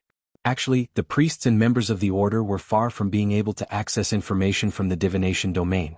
It was very difficult for them to know what the first ablatums were doing and what they were communicating with each other. However, Qingli still felt terrible. He had a feeling that Wang's words had spread far and wide. Correspondingly, his performance as the judge personally appointed by Wang had spread far and wide. This was completely different from what he had imagined. He had never thought that this half-grown child named Luo Nan would be so thorny. Other things aside, Luo Nan's soul strength was extremely thick. Most importantly, it formed its own system. The so-called format pyramid appeared to be illusory and indistinct, but it was like a layer of irritating curtains. It acted as a buffer for penetrating power on the mental plane. Qingli had tried to use his power time and time again, but he wasn't confident that he would succeed in one strike. He could only keep accumulating power. He hesitated for a long time, waiting for the military to activate the ghost bomb with great difficulty. Qingli then took advantage of this opportunity. He used the Ablatum Knight as a carrier to find an opportunity to kill the enemy in one strike. But who would have thought that just as the accumulated power was about to take effect, it was chopped off by that damned secretary. He himself suffered a backlash and his soul was shaken. He still hadn't calmed down. The most damn thing was that Luo Nan and his secretary had mocked him by name after the fact. And this was a one-sided situation where they had guessed correctly about his identity. A great humiliation. If this matter were to spread, then he and Qingli would become an eternal laughingstock in Xia City and even in the Order of Justice. He would never be able to survive. At this moment, Qingli only wanted to avenge his humiliation. The people from the association had already passed through the connecting passageway and entered Building B. Building B was good, he was in Building B. There were 3 connected buildings. The height of the buildings was around 700 meters. They were connected to Frost River reality in the center.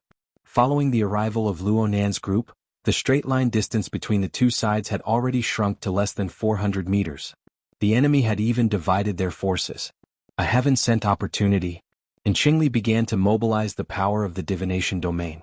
However, just as he started, Wang's thoughts cut in and seized all the authority of the divination domain. The projection of the scales of truth in the center of the Great Triangle forcefully attracted the attention of every officiator. The position of the white scale on the classical pendulum scale was lifted up by a bit, and the black scale correspondingly fell down. It looked like the state of imbalance had been corrected. The winding and rotating posture of the Krite on the black scale was more lively than it was at the beginning. This showed that the ritual had made great progress. Qingli was shocked at first when his authority was seized, but his face burned when he saw this scene. It was reasonable to say that Wang had personally appointed him to judge Luo Nan with the ultimate goal of breaking the order that Luo Nan had formed.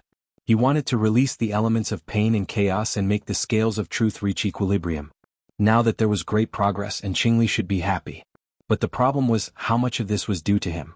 And Qingli had been affected by the secretary's decapitation, and most of the power he had accumulated had been dissipated. Although he had frightened the citizens of Frost River reality out of their wits, the chaotic elements of the 100 or so people couldn't be considered a weight at all. What truly affected the scales of truth was the panic of the surrounding citizens caused by the power outage of the 3 buildings. And the reason for all this was because Wang had given an order to the action team. He hadn't used any supernatural powers. And Qingli felt that Wang was a fool when he compared the two. However, Wang wasn't too satisfied with the current situation. It's still a bit lacking. Perhaps I've placed too much of a foundation on the scales of truth. I still need to make up for it. Jing Xiao, who was on the other side of the building, really wanted to ask. Just what was the foundation that Wang had placed? But at this time, Qingli, who was anxious to save face, couldn't wait to say, "Leave it to me, Wang. This time, I will definitely get rid of those people from the society. You only have one chance, child." And Wang's thoughts were gentle and firm.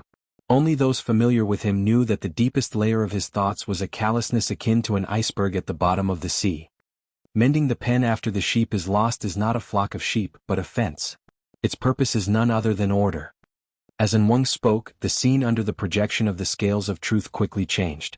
It swept over a dense crowd. These people were scattered across the 3 connected buildings. Because of the sudden darkness, they were bewildered and uneasy. However, as time passed, human instincts to adapt to the environment came into play. The convenient and efficient information system of modern society was also the embodiment of rules and order.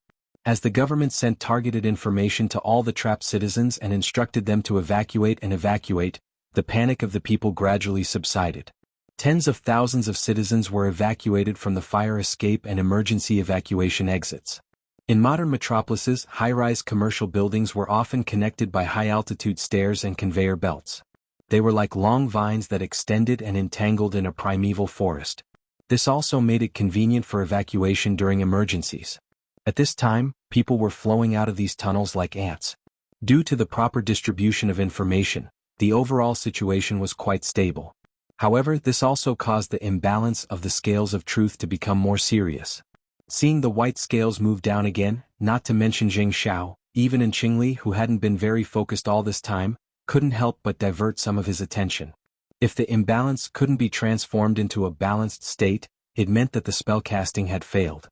The 3 of them would suffer a serious backlash. This was much more tragic than the one caused by the secretary earlier. One order, one world. And Wang sighed softly. I like order. Order is the brightest path to the truth. But sometimes we must abandon the low-level parts and replace them with the high-level parts. To use the low-level world as a ladder to the high-level world. Wang. Jing Xiao felt that something was wrong. And Wang's request to cut off the power to the 3 buildings was very inappropriate. And according to what Wang had just said, wasn't it a step further? A step further? What step was it? And Wang's response was clear. Before order there must be disorder. New birth must be accompanied by destruction. Before the thought was extinguished, a dazzling radiance exploded within Frost River reality. The shockwave instantly flattened the glass wall on one side. 7 or 8 human silhouettes scattered amidst the flying shards of glass that filled the sky. They were thrown towards the 3 connected buildings.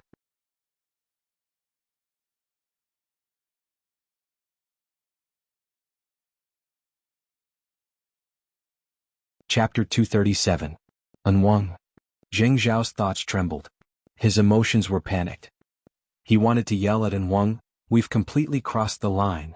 Everything that had happened before could be explained by the fact that they had no regard for the civilians during the fierce battle with Fairchild. They could even make a countercharge by saying that the enemy's choice of battlefield was unprofessional. This was a common occurrence. But if they stubbornly insisted on doing things their own way, directly tearing apart the bottom line of the government's social governance, they would blindly terrorize and expand. How would they be any different from the vagrant organizations in the wilderness? If they truly angered the Star Alliance Committee or even the local powers, many parties would unite to denounce them. Even the First Ablatum Assembly would find it difficult to absolve them. Wang. And Qingli was also panicking. His thoughts were similar to Zheng Zhao's, but he was even more advanced. Once the matter was investigated, and Wang was old and experienced. He did not care about anything. The Ablatum Knights only needed to carry out the mission. Those gunmen might not even be able to keep their lives. In the end, only he and Jing Xiao would be left to bear the blame. And with his previous terrible performance, it was very likely that he would suffer even more losses. No matter how uncomfortable Jing Xiao and Qingli felt, the situation would not return to zero. As gunfire wildly pulsed in the darkness, the truly terrifying Ablatum Knights frantically accelerated atop the triangular spaceship. They leaped into the air, their targets the three surrounding buildings. The intense light exploded behind them. The chaotic red and blue lights of the police lights interweaved together, foretelling the chaotic scene that was to follow. This was not a diversion, nor was it an expansion of the battlefield. It was purely a destruction. It was very likely that it would be an unbridled destruction. Baze. And Qingli believed that he still had a bit of friendship with Baze. He could not help but contact the other side. He wanted to understand just what sort of arrangements Wang had made. He knew that this was meaningless, but if he did not understand this, he would simply suffocate. However, Baze did not respond. When Qingli tried to continue calling out, his scalp tightened. It was as if his consciousness had suddenly fallen into a layer of ice.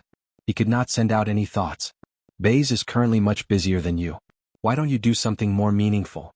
For example, maintain silence? And Wang's thoughts flowed within the evolution field. He became the master of everything. And Qingli could only shrink into a corner like a decorative pillar. The exchange of thoughts only lasted for a short moment. At this time, the jumping gunfire inside the building was still imprinted in many people's pupils. But then, the trajectory of bullets from other directions tore through the night sky, penetrated the glass curtain wall, and blasted the figure holding the gun into pieces. Even earlier than that, the gunshots from Block B were only echoes. The evolution field faithfully transmitted these changes back, forming an image. Secretary? And Qingli saw the enemy he had just made. In addition, in Building A and Building C, snipers from either the military or the police had instantly killed the gunmen, as well as sniper robots that had infiltrated the building at some point in time. No one could pull the trigger a second time. Those brainwashed gunmen were originally abandoned pawns, so it was normal for them to die. However, the loss of these few lives proved a very bad fact. The government, the military, and the association were working together. Perhaps the military's assault team or even the Deep Blue Walkers were already on their way in a place where they couldn't see. And Wang, things have gotten out of hand. And Qingli couldn't help but roar. But at this time his body suddenly quivered. The rapidly increasing chaos element caused the projection of the scales of truth to lean more and more toward a balanced state. It instantly crossed an important node, causing the power of the holy artifact to begin to be projected toward the three spellcasters. The function of the evolution field had advanced. The thoughts of the three first ablatums converged in a certain sense. And Qingli still did not have any authority, but at least he had become more sensitive. He could sense that the Krite was attempting to absorb even more chaos element on the black plate. That thing was indeed growing. However, there was interference. There seemed to be an invisible sieve under the night sky. Someone was attempting to gather this chaotic region, or at least bestow a unique order upon this region. The image within the evolution field continuously switched, sweeping over all the members of the society. This included the secretary that Qingli paid special attention to, as well as Luonan, who was about to land. And Qingli noticed that the teenager was currently looking up at the sky. His expression of astonishment was extremely obvious. He should have been startled by the intense changes. The problem was that his gaze was not directed at the ceiling of Frost River reality where the Ablatum Knights were soaring. Instead, it was directed at a higher altitude. It's him. It's that kid. And Qingli blurted out. Actually, he did not know whether or not Luonan was the problem. However, the thought of using someone else to do his dirty work was enough for him to express this sort of judgment. And Wang did not respond. Then the image switched, proving that he did not care about Qingli's judgment at all. The image was focused on the sky above Frost River reality. This enormous triangular spaceship had become a tattered biscuit that had its insides hollowed out due to the collision between Baze and Fairchild. The 7 Ablatum Knights had already leaped away from this place. Their speeds were fast, and they had already collided with the outer glass curtain wall of the building. The ceiling was completely empty. There was nothing there. But soon the integrated image of information inexplicably shook for a moment. Wondrous ripples even blossomed in the evolution field at that location. It was not an illusion. And Qingli's eyelids twitched. Slight distortions appeared on the magical array constructed from high-energy light beams around his body. Correspondingly, the flow of energy that was originally as smooth as water formed a vortex out of thin air. It was just that the operation of the magical array had nearly entered a fork in the road. While Qingli was distracted, the image displayed by the evolution field switched once more. It pointed at the first of the Ablatum Knights to charge up the building. Qingli remembered that this fellow was Flying Shark. His speed underwater and in the air was first-rate among this group of people. The force of his charge was very strong, and his killing intent was extremely heavy. There was a boom as the enormous glass curtain wall was smashed into pieces by Flying Shark. That fellow must have locked onto the direction before he exerted his strength. There were 20 to 30 citizens who did not have the time to evacuate behind this piece of glass. Flying Shark's extraordinary power was poured into every piece of glass shard that flew everywhere. The fate of those unlucky bastards was probably the same as being shot by a shotgun. The first wave. Qingli could already foresee the scene of blood flowing like a river. However, what appeared in the evolution field next was not flying flesh and blood. It was not miserable wails. It was just streaks of distorted flowing light. Then there was nothingness. Where is he? Qingli's thoughts froze for a moment. After a moment, the glass curtain wall shattered one after another. The Ablatum Knights landed on the building one after another. However, they were faced with an incomprehensible emptiness. There was not a single shadow within the entire building as far as the eye could see. The Krite materialized in the projection of the scales of truth stiffened. Soon after, it melted into the smoke of the plate. The black plate rose up all the way to the top. Correspondingly, the white plate on the other side heavily pressed down.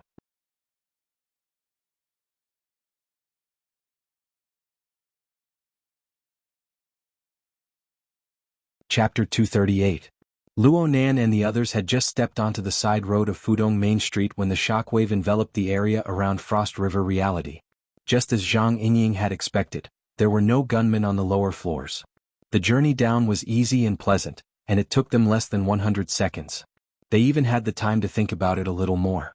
With the shadow of the building, they could quietly descend so as not to be too shocking. However, the actions of the Ablatum Knights above Frost River Reality made their cautiousness a joke. Just what is he doing? When Zhang Yingying saw the shockwave that exploded within Frost River Reality and the figure that flew out, her usually jumpy train of thought was somewhat unable to hold on. There was nothing strange about a few gunmen dying right after they opened fire and getting rid of them cleanly. Compared to the few Ablatum Knights, they were not even worth a fart. If I had known that this would be the result, I wouldn't have been so hesitant. I would have just taken action. That's for sure, and Wang's brain has already atrophied, hiss. Zhang Yingying suddenly covered her ears and frowned. Half of Luo Nan's brain was stupefied a bit earlier than her. This was probably the most intense tinnitus he had ever felt in his entire life. It rang loudly, making him suspect that someone had fired a gun right next to his ear. He also covered his ears and couldn't help but grimace. What happened? Shuelei was originally immersed in the successful high-altitude rapid descent experience, but he was given a fright by Luo Nan's desperate reaction. Bai Xinyan glanced at the two of them, then lowered her head to look at her wristband. She then shrugged. There's a problem with the encrypted channel. On the screen of her wristband, the countdown stopped at 97 seconds. It's the collapse of the psychic wave network. Zhang Yingying recovered from the initial shock and patted her ear lightly. She had a strange look on her face. I haven't had this symptom for a long time. Is the president doing some extreme experiments again? This is the mission process. Halfway through her sentence, she suddenly stopped talking. At this time, Bai Xinyan cast her gaze toward the end of the auxiliary road. Shuelei was a bit hesitant. He raised his head to look with uncertainty. In the end, Luo Nan recovered from his tinnitus state with great difficulty. He blurted out the most crucial words, "Where is he?" In this instant, the brilliant river of stars that Luo Nan used clairvoyance to illuminate was silently extinguished, leaving behind nothing but emptiness. There were only a few dozen stars left, as well as the nebula dust that was even harder to see. Such a strong contrast caused Luo Nan to be stupefied in place. At this time, Zhang Yingying grabbed his arm to make sure that the two of them were a little closer.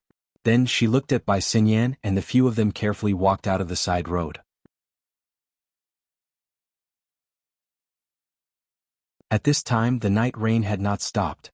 The police lights were on, the street lights were on, and the public transport vehicles were also on. Only the buildings behind them were pitch black. The contrast between light and darkness was strong. However, regardless of whether it was in the light or in the dark, there was not a single person within their line of sight.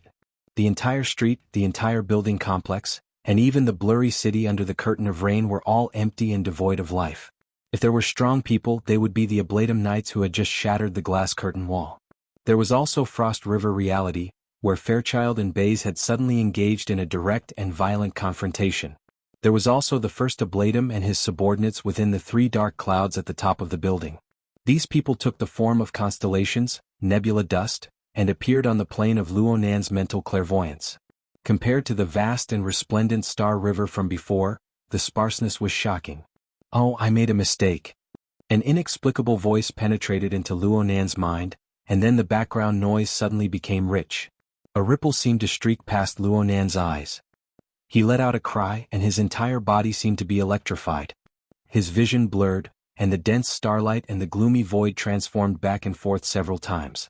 Only then did it stabilize and return to its normal state of the brilliant Star River. However, there were some subtle differences.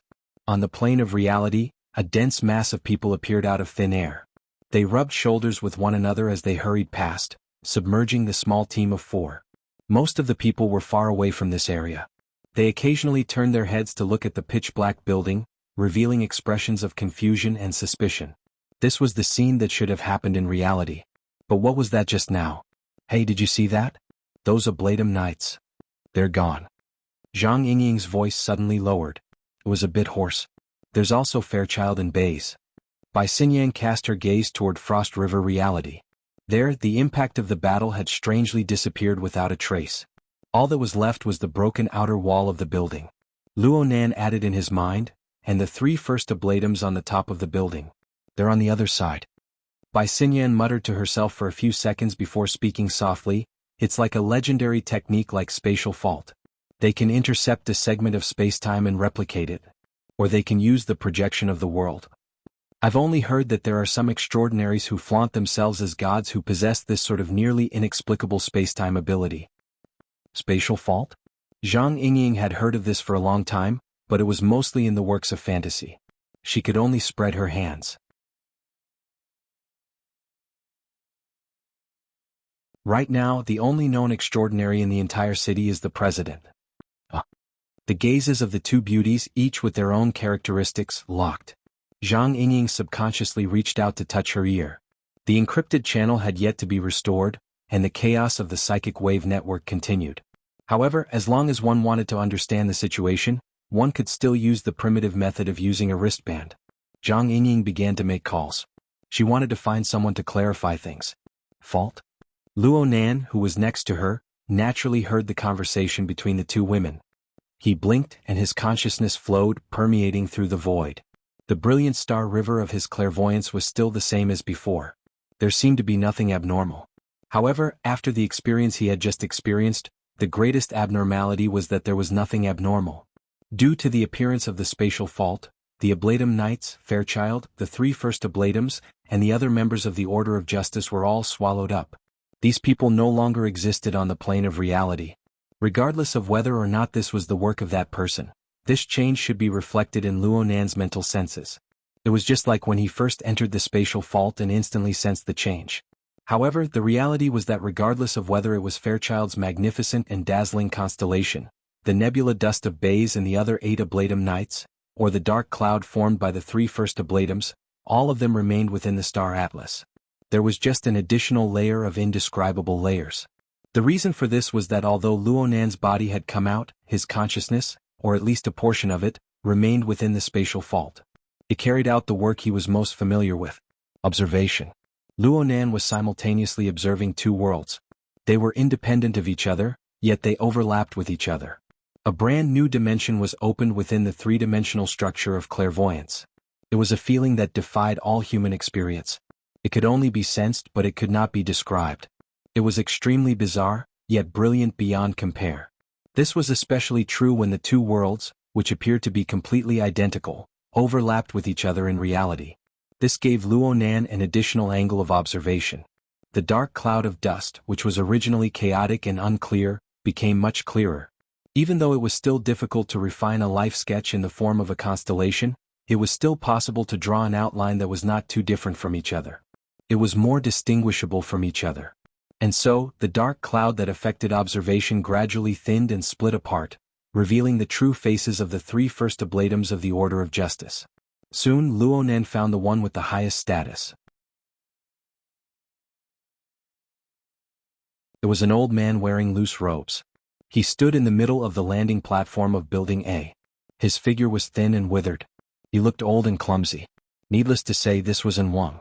Although he was trapped within the spatial fault, this old man did not show any signs of anxiety. He just smiled and sighed with emotion. Doing things that ordinary people are unable to do is called extraordinary. Ouyang, compared to you, I really am old and decrepit. And Wang, you praise me too much. As Wang spoke, a middle-aged man appeared on the rooftop of the building Wang was in. He wore a black suit that seemed like he was about to attend a banquet. He stood about 10 meters away from the century-old man and bowed slightly to show courtesy.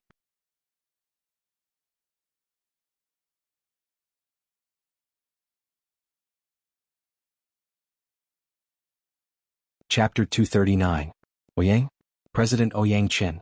Luonan finally understood He Yuan's meaning. No wonder she didn't consider the strong members of the order at all. So she was waiting here.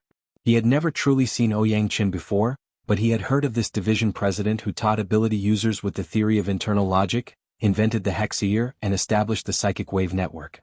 Ouyang Chen's name reverberated like thunder in his ears.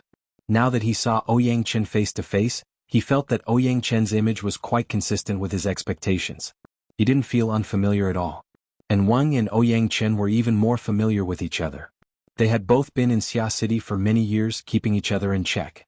The number of interactions between the two was even greater than the number of members and followers they had. This old man, who was already over 100 years old, raised his head to look at the night sky, which was no different from before.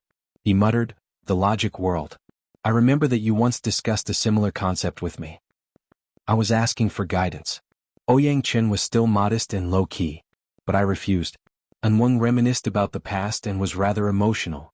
Clergy and researchers are the same. They both yearn for the truth, but we won't place holy objects on the experimental table. We will always have a forbidden zone. Reverence or fear. In short, we must avoid it. But researchers are different. You can trample on the holy domain at any time. Ouyang Chen listened quietly, not refuting. But as an extraordinaire, just by standing there, he made everyone on the landing pad, other than Wang, feel uneasy. Actually, when Wang and Ouyang Chen's conversation was transmitted to the other two first oblatums through the evolution field, Zheng Xiao and Qingli reacted as if they had swallowed a bomb. Zheng Xiao closed his eyes and Qingli groaned, "This guy came out of the laboratory. He must have crossed the line. Oh shit." And Wang laughed, "Ouyang, my children don't understand you. They don't understand your work." Ouyang Chen's gaze flitted across the complex light diagram around Wang's body. Just like Wang, he raised his head to look at the sky, deep in thought. He did not immediately respond. Wang quickly withdrew his gaze. He was like an old friend, a senior, analyzing Ouyang Chen's actions. "You have never been an inventor. You are a theoretical researcher. You grasp a question and you will research around it until you form a valuable system. For example, when you set up the psychic wave network, others only saw the convenience, but I knew that you were researching the soul, researching mental energy, and researching the existence of the mental plane relative to the material plane.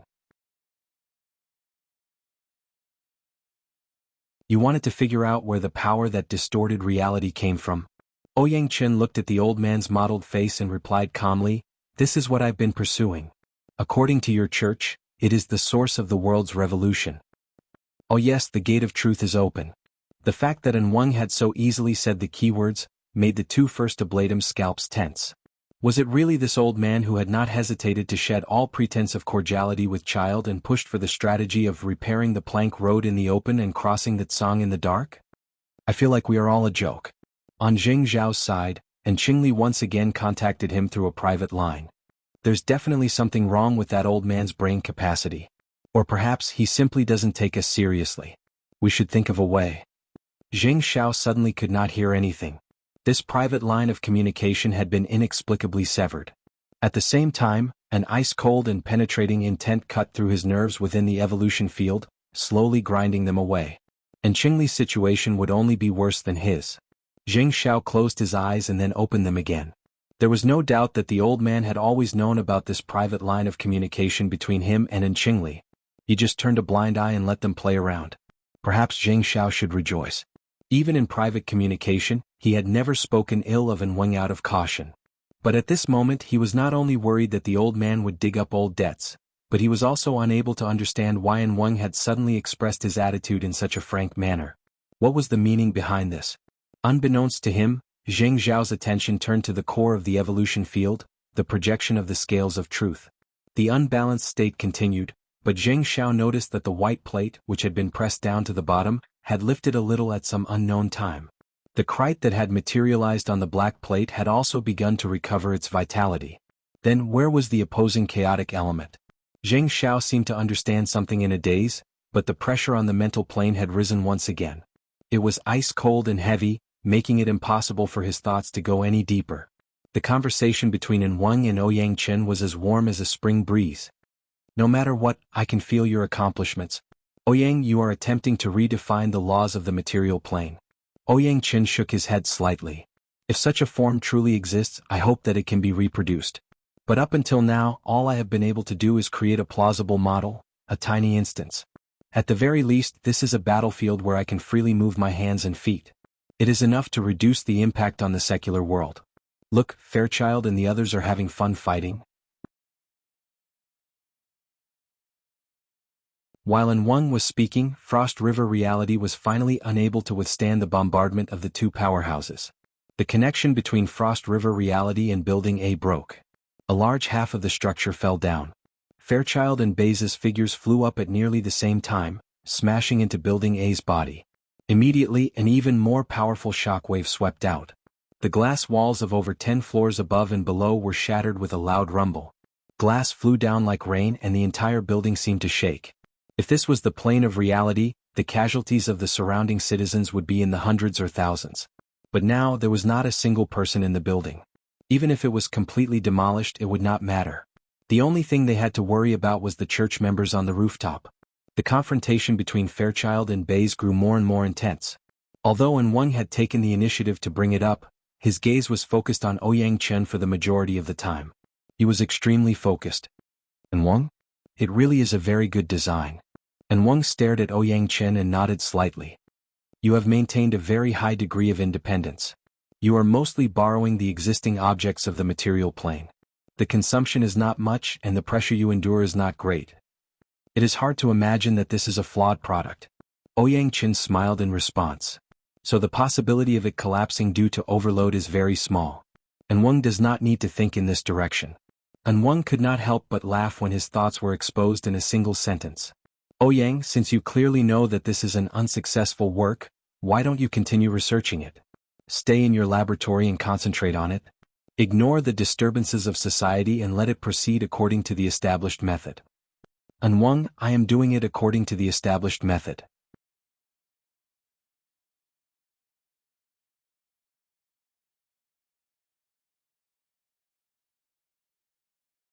Chapter 240.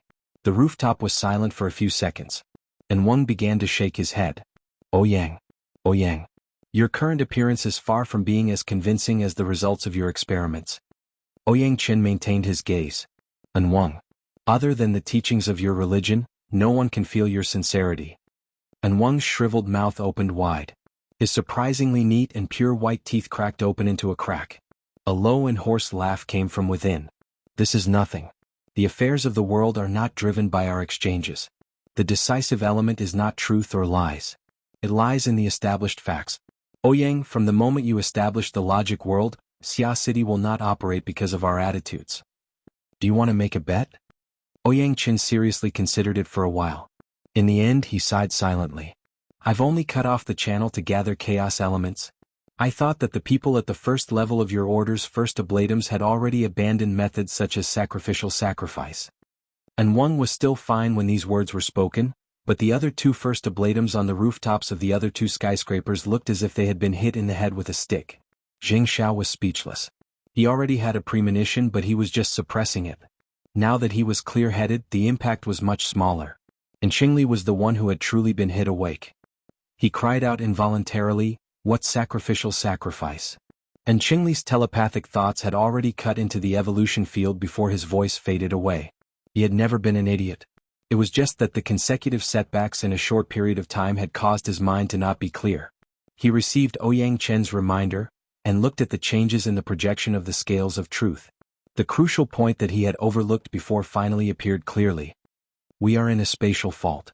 The two worlds are separated. There are no more panicking citizens. Where does the element of chaos come from? How could he have forgotten such a simple logic? And Qingli's gaze swept over his bewildered subordinates. He then looked at the diagram of light outside his body. Cold sweat poured down in Qingli's body. He wanted to reach out, but he discovered that he was still under Wang's punitive restraint. He could not even move a finger. But at the same time, the power contained within his body was tightly combined with the diagram of light outside his body. Layer by layer, it was extracted and flowed into the evolution field. Since he was casting a spell, consumption was a must. In addition, Qingli had suffered a backlash earlier, so he felt rather weak.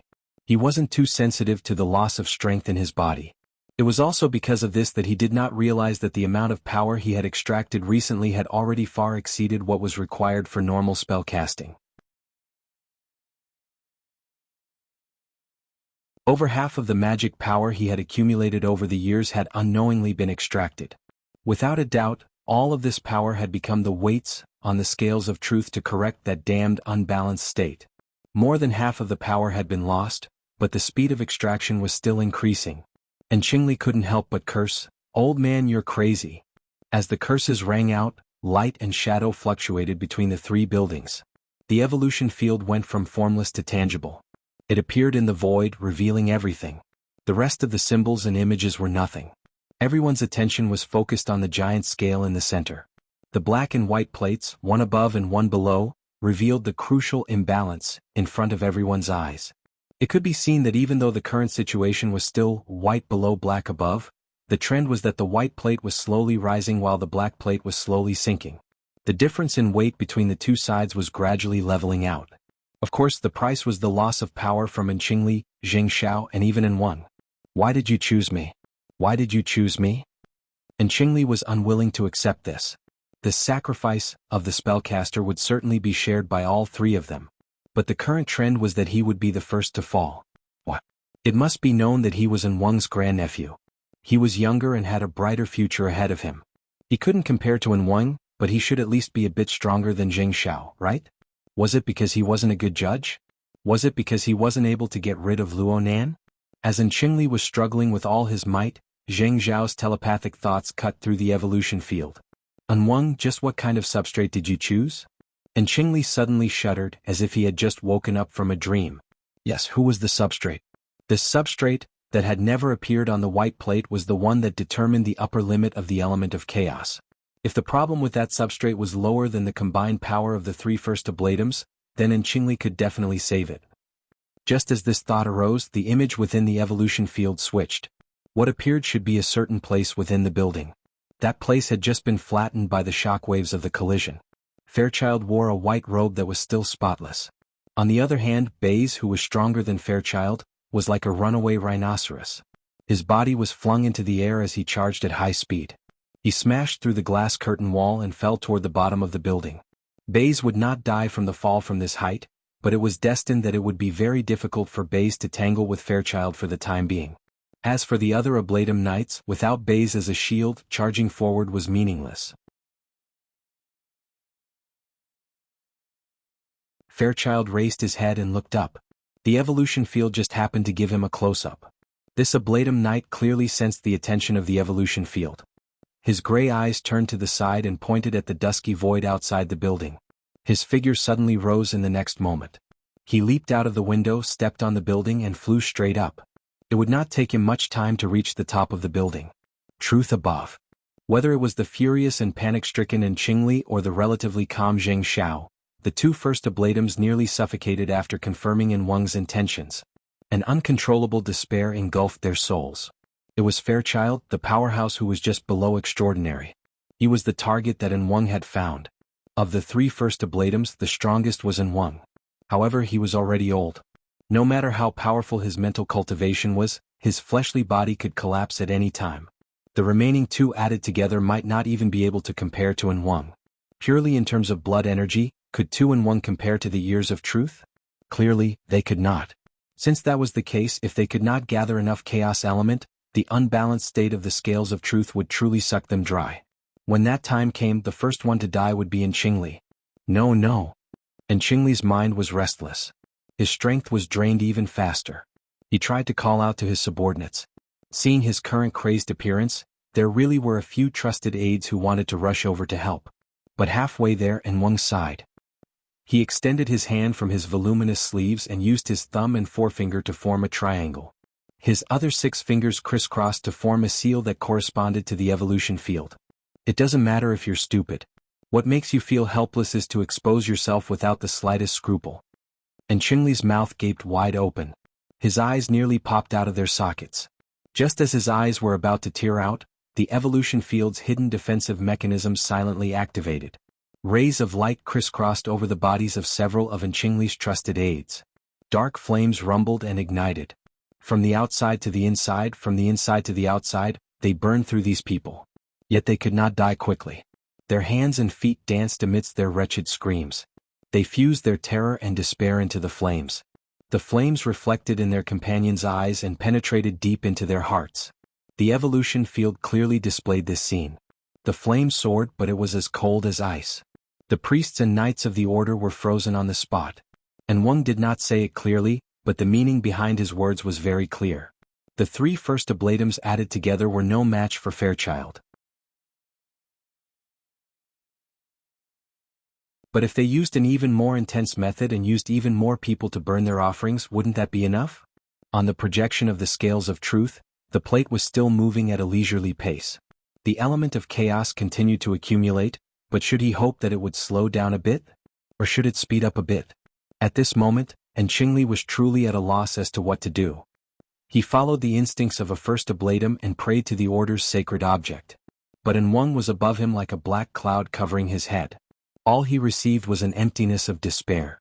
Who will save me? As long as I can live, anyone is fine. And Qingli's body stiffened. His consciousness gradually froze. Only a tiny bit of will to live remained amidst the fear and despair. It was like a flickering flame that continued to struggle. The icy darkness slowly descended. The flame slowly sank, growing weaker and weaker. But when the flame squeezed into the depths of his soul and released its final rays of light and heat in despair, it reflected a strange figure that seemed familiar.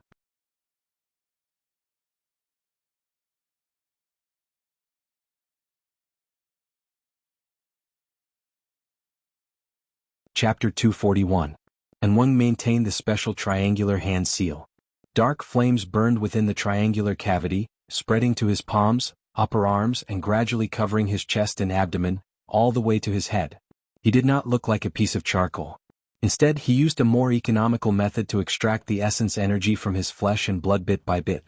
He ignited it to unleash 120% of his energy. And Wang was like this. Jing Xiao was more or less the same. With Qingli blocking in front of him, he could maintain his calm for now. But the calmer he was, the more confused he became. For this reason, he used the evolution field to ask Wang, "Is there a need for this? Aren't we just paving the way for the order to enter Xia City on a large scale? Are we still unable to gain trust at this level? Do we really need to sacrifice the lives of a few first ablatums?" And Wang's answer was elusive and hard to fathom. Qingli, this child, only has a clear mind when he is hiding behind someone else. When he spoke of the gate of truth, he asked when and where. This is correct. Only clear concrete information can be considered fundamental. However, the order lacks this right now. So, Wang, you want to verify it? Everything you've done is actually to find this thing that might not even exist? In the end, the order has never verified it, right? Jing Xiao was unable to continue controlling his emotions. Anyone would find it hard to maintain their calm when they discovered that their life might be squandered on a meaningless conjecture. No, that's not right. No matter what direction it was, he cherished his life. It was just that there were no miracles without a goal. He was not willing to give up even the last bit of hope. And Wang seemed to read his mind. We aren't aimless. Remember the human-faced arachnid? Its source. That corporation that uses money to conceal its strange smell. They want to make medicine out of the human-faced arachnid? What kind of reason is that? Quantum Corporation? The Gate of Truth? Jing Xiao was speechless for a time. It was hard for him to connect these two elements that did not match. But Wang firmly believed in this point. His will was incomparably firm. We have already lost the initiative. Right now, we must seize this opportunity back without hesitation. Only we have the qualifications to touch the gate of truth. The authority of truth is destined to be held in our hands. Zheng Xiao suddenly understood why he was never able to increase his rank. Perhaps every single one of the 100 people standing at the top of the order was a paranoid lunatic like Wang. He was about to give up communicating, but the unwillingness in his heart made his thoughts throb. Wang. It was also at this moment that the centenarian opposite him used the most efficient method to say to him, "Pray, child. Pray that the gate of truth." Or, as the Holy Bible says, under the thick clouds on the island covered in boiling magma, demons carrying chains on their backs pass through the clouds. Order wraps around disorder, and disorder devours order. Perhaps we will find a corner of the clouds, and there will be a powerful demon that the Holy Bible says will cross the sky and take our place. To hell with the demons. To hell with the Holy Scripture. Holy, holy God, gate, holy gate. And holy devil. Holy evolution. Seize. Demon. In the creation God. And of it. In. And Qingli's thoughts were like a fine thread that could snap at any time. It groaned in the storm. He is more stubborn than I expected. That's good. And Wang was very satisfied with his grandnephew's reaction. On the other side, Jing Xiao felt a chill in his heart. He sensed something and cast his consciousness toward the center of the evolution field. Unknowingly, the two ends of the scales of truth had formed a horizontal line that was relative to the evolution field's triangular region. 3 first ablatums, 8 ablatum knights, and dozens of priests and knights. Their life force was mixed with the heart of fear and the heart of madness. Together, they fused into a huge amount of chaos element. Especially within Qingli's massive output, at least for the moment, it formed a precious balance with Fairchild. Zheng Xiao opened his mouth but nothing came out. His thoughts projected the last bit of information. But we are still in the spatial fault. And Wang's response was like a placebo. Child, you must be clear. This is an opportunity. An excellent opportunity. As the old man's thoughts became clear, Jing Xiao suddenly felt his body and soul tremble. With the evolution field, the projection of the scales of truth and the 3 first ablatums as the fulcrum, the three-dimensional structure constructed began to tremble and warp. The intertwining effects of power were too complex. It was hard to observe, but the final wave that formed swept across the material plane of the logic world in an instant. At this moment Jing Xiao saw Ouyang Qin. This theoretical number 1 person of Xia City was frowning. He cast his gaze toward the projection of the materialized scales of truth. This scene did not require Wang to relay it. All he needed to do was to scan through the spread of the wave and transmit the information back to him. Zheng Xiao gathered even more information. For example, he roughly understood the boundary of the logic world. It was the area where the 3 high-rise buildings were connected. It had a radius of a kilometer or so. But here came the problem. If he was sealed inside, how could he talk about verification? Before he could finish his thought, the frequency of the wave led by the scales of truth could be described as such. A subtle change occurred. Correspondingly, the wave cut into the mental plane. According to the ancient records of the order, the mental plane was like a boundless ocean. It was incomparably vast and incomparably deep. A person's mental consciousness was like a fish. Some could only swim in the shallow waters, while others could swim tens of thousands of meters under the sea. Of course, this was just a metaphor. Metaphors were often miles away from reality. But no matter what, it was extremely difficult to enter the deep sea. The Cultivation ancient records of the order roughly divided the mental plane into 5 layers: shallow, intermediate, deep, abyssal, and extreme. Jing Xiao was the clear-oath first ablatum. Even when he was in his best state, he could only sway at the edge of the intermediate zone. But now, following the rapid change in the frequency of the wave, his body and soul trembled violently. It was as if he had warped and mixed into an ugly, monstrous fish. With a sudden plunge, he entered the deep sea that he had never experienced before.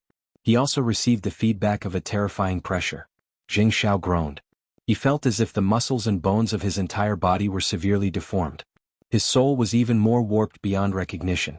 Amidst the extreme pressure and pain, a wealth of information was transmitted back to him. But he did not even have the strength to receive the vast majority of the information, let alone understand it. Perhaps Wang could. Could he really? Through the evolution field, Jing Xiao could faintly sense that Wang was not having a good time either. Every change in the frequency of the wave led by the holy artifact was an absolute torment to the body of the centenarian. The damage caused was irreversible. This was verification. Verification at the cost of one's life. Jing Xiao was not sure whether or not he had heard a sound.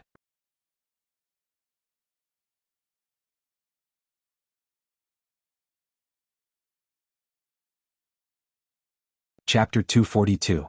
In the end, Jing Xiao's mind was still clear. The relevant concepts quickly became clear in his mind. You released number 3. He originally did not have the strength to converse with Wang, but seeing this scene his mind surged and he actually squeezed out a bit of energy. Wang did not respond. He probably did not have the time because at this moment, there was an explosion. The edge of Building A's rooftop suddenly collapsed. A dazzling light leaped up from below like a miniature sun. Fairchild stepped out from within the rippling waves of light. He walked with large strides toward the burning Wang behind the magic array. 20 meters away, Ouyang Qin gently shook his head. Even this subtle movement was caught by Child. He turned his face and stared at the extraordinary who had been a spectator for a considerable amount of time with his gray eyes. Child's deep voice seemed to be able to shake the air on the rooftop. Do you still think this is a laboratory? In a sense, yes, Ouyang Qin calmly admitted. This logic world is my laboratory. How unfortunate. You let someone crazier than you in. Your experiment is bound to be a mess. Fairchild's footsteps did not stop. As he spoke, he crashed into the automatic defensive circle of the evolution field. Gloomy flames burned around his body, but not a single spark could penetrate the white light surrounding his body. Of course, the priests and knights could go forward to stop him, but the people who were immersed in fear and panic could not muster the courage to do so. Fairchild arrived outside the magic array unimpeded. His movements were still crisp and efficient. He extended his hand and shattered the cocoon-shaped diagram of light into fragments that filled the sky. One of the 3 pillars of the evolution field, and it was also the most important one, had been shattered just like that. Correspondingly, the 2 first ablatums on the rooftops of Building B and Building C screamed miserably at the same time, as if they had lost control of high-voltage electricity. The diagram of light around them twisted and collapsed. Jing Xiao fared slightly better. He had discovered Fairchild rushing to the rooftop in time. He was mentally prepared. Although the backlash was fierce, it was not fatal. However, on the other rooftop, Qingli, who was already out of his wits, was not so lucky. Forcefully entering the depths of the mental plane was already too much for him to bear. The backlash from the collapse of the pillar of the evolution field destroyed his fleshly body in the first instant. The splattered flesh and blood turned into burning torches before they could completely disperse. The pain of his flesh being torn apart and being burned incinerated Qingli's willpower into ashes. He knelt on both knees and then collapsed onto the ground. He rolled around and let out anguished howls, each one weaker than the last.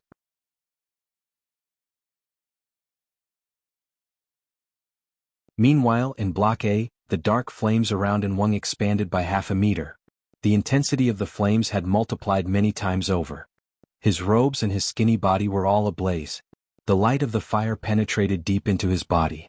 Through the flames, one could even see the emptiness behind him. But Wang only stood there quietly. He maintained the triangular seal that corresponded to the evolution field. He only raised his face slightly. His eyes were still turbid amidst the flames as they met Fairchild's gray pupils. The moment their gazes met, he opened his mouth slightly and spoke in a weak voice from his already scorched throat. As long as you yearn for the truth, it will definitely be on both sides of the scale. But there is no need to be at the mercy of chaos. Child stepped forward again and punched Wang's head. The external force of the fist and the internal flames acted at the same time. The old man's head was instantly smashed into fireworks that filled the sky. Child's expression did not change in the slightest when he succeeded in one strike. This was because he knew that the target his fist had shattered did not have much meaning. His fist, which he had yet to withdraw, slightly tightened. An invisible shockwave was launched from the material plane. It charged into the mental plane and penetrated extremely deep. But in the end he was still a step too slow. Some incorporeal shadow leaped out from Wang's burning body and concealed itself in the depths of the void. Child raised his head and his gaze pointed to the center of the triangle formed by the 3 buildings. It was the void directly above Frost River Reality. There, the materialized projection of the scales of truth stood amidst the rolling waves of light. The evolution field had lost its pillar and could completely collapse at any moment. But the projection of the scales of truth still appeared to be stable. This was not just the miraculous effects of the holy object. It was the support of a new power. On the rooftop of Block C, Zheng Xiao could no longer stand. He barely managed to control his body and sat on the ground. He looked down in a daze. Within the distorted and turbulent evolution field, the originally malevolent image became even uglier. Before, he had only seen the occasional insect limb. Now, it appeared before his eyes in a seriously distorted posture. Of course, it was no longer an insect. It was a clear demonic shadow. The slender limbs moved within the waves of light. The demonic body of man and arachnid that was one with one clung to the lower part of the projection of the scales of truth. The six-eyed demon eye flickered with light. No one knew who its attention was focused on. Number 3, Zheng Xiao murmured. Number 3 was a human-faced arachnid. The Order of Justice was one of the first powers to clearly set out to search for and utilize the human-faced arachnid.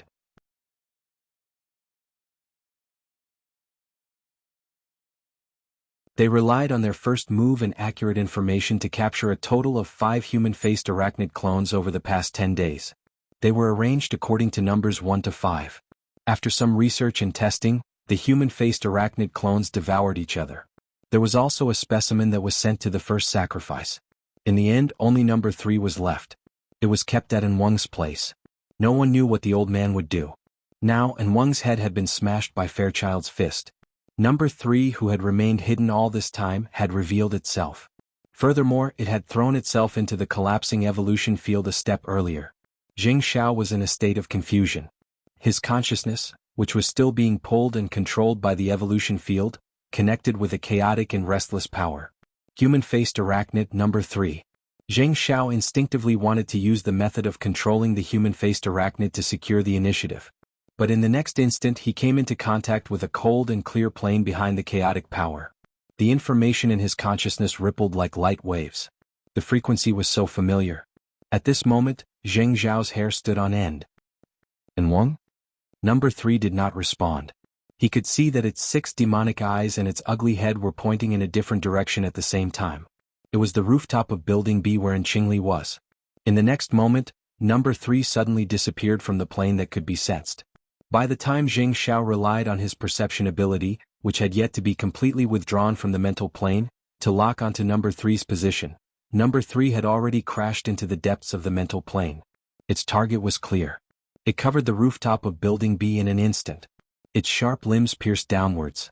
Before the attack could land, another demonic figure soared into the sky from the remains of An Qingli's body, which was about to be completely burned away. It leaped into the void. Zheng Xiao saw it clearly. It was another human-faced arachnid. The spoils of war hidden away. A consciousness suddenly came to him. It was extremely clear. Even though Zheng Xiao was mentally prepared, he was still so startled that he nearly blurted out, "An Weng." The consciousness flashed. In the depths of the mental plane, the 2 ugly monsters collided together. Victory and defeat were practically decided in an instant. Number 3, or rather An Weng, used its nightmarish Caliceri to shred half of the spoils of war. Then it bit down forcefully, completely swallowing the food that was half in its mouth. In the end, it chewed off the head of the human-faced arachnid, which was indistinguishable from each other. The 2 ugly heads came together and one swallowed the other. The scene of the human-faced arachnid cannibalism had never been as nauseating as it was now. You're tuning in to the Han Li's Wuxia Adventures YouTube channel. We're so grateful for your support, and don't forget to subscribe to join us on this incredible journey through captivating stories. Your generosity through donations truly makes a world of difference, as it's the primary source of revenue that allows me to expand and enhance this channel for you. Thank you from the bottom of my heart for being a part of this adventure.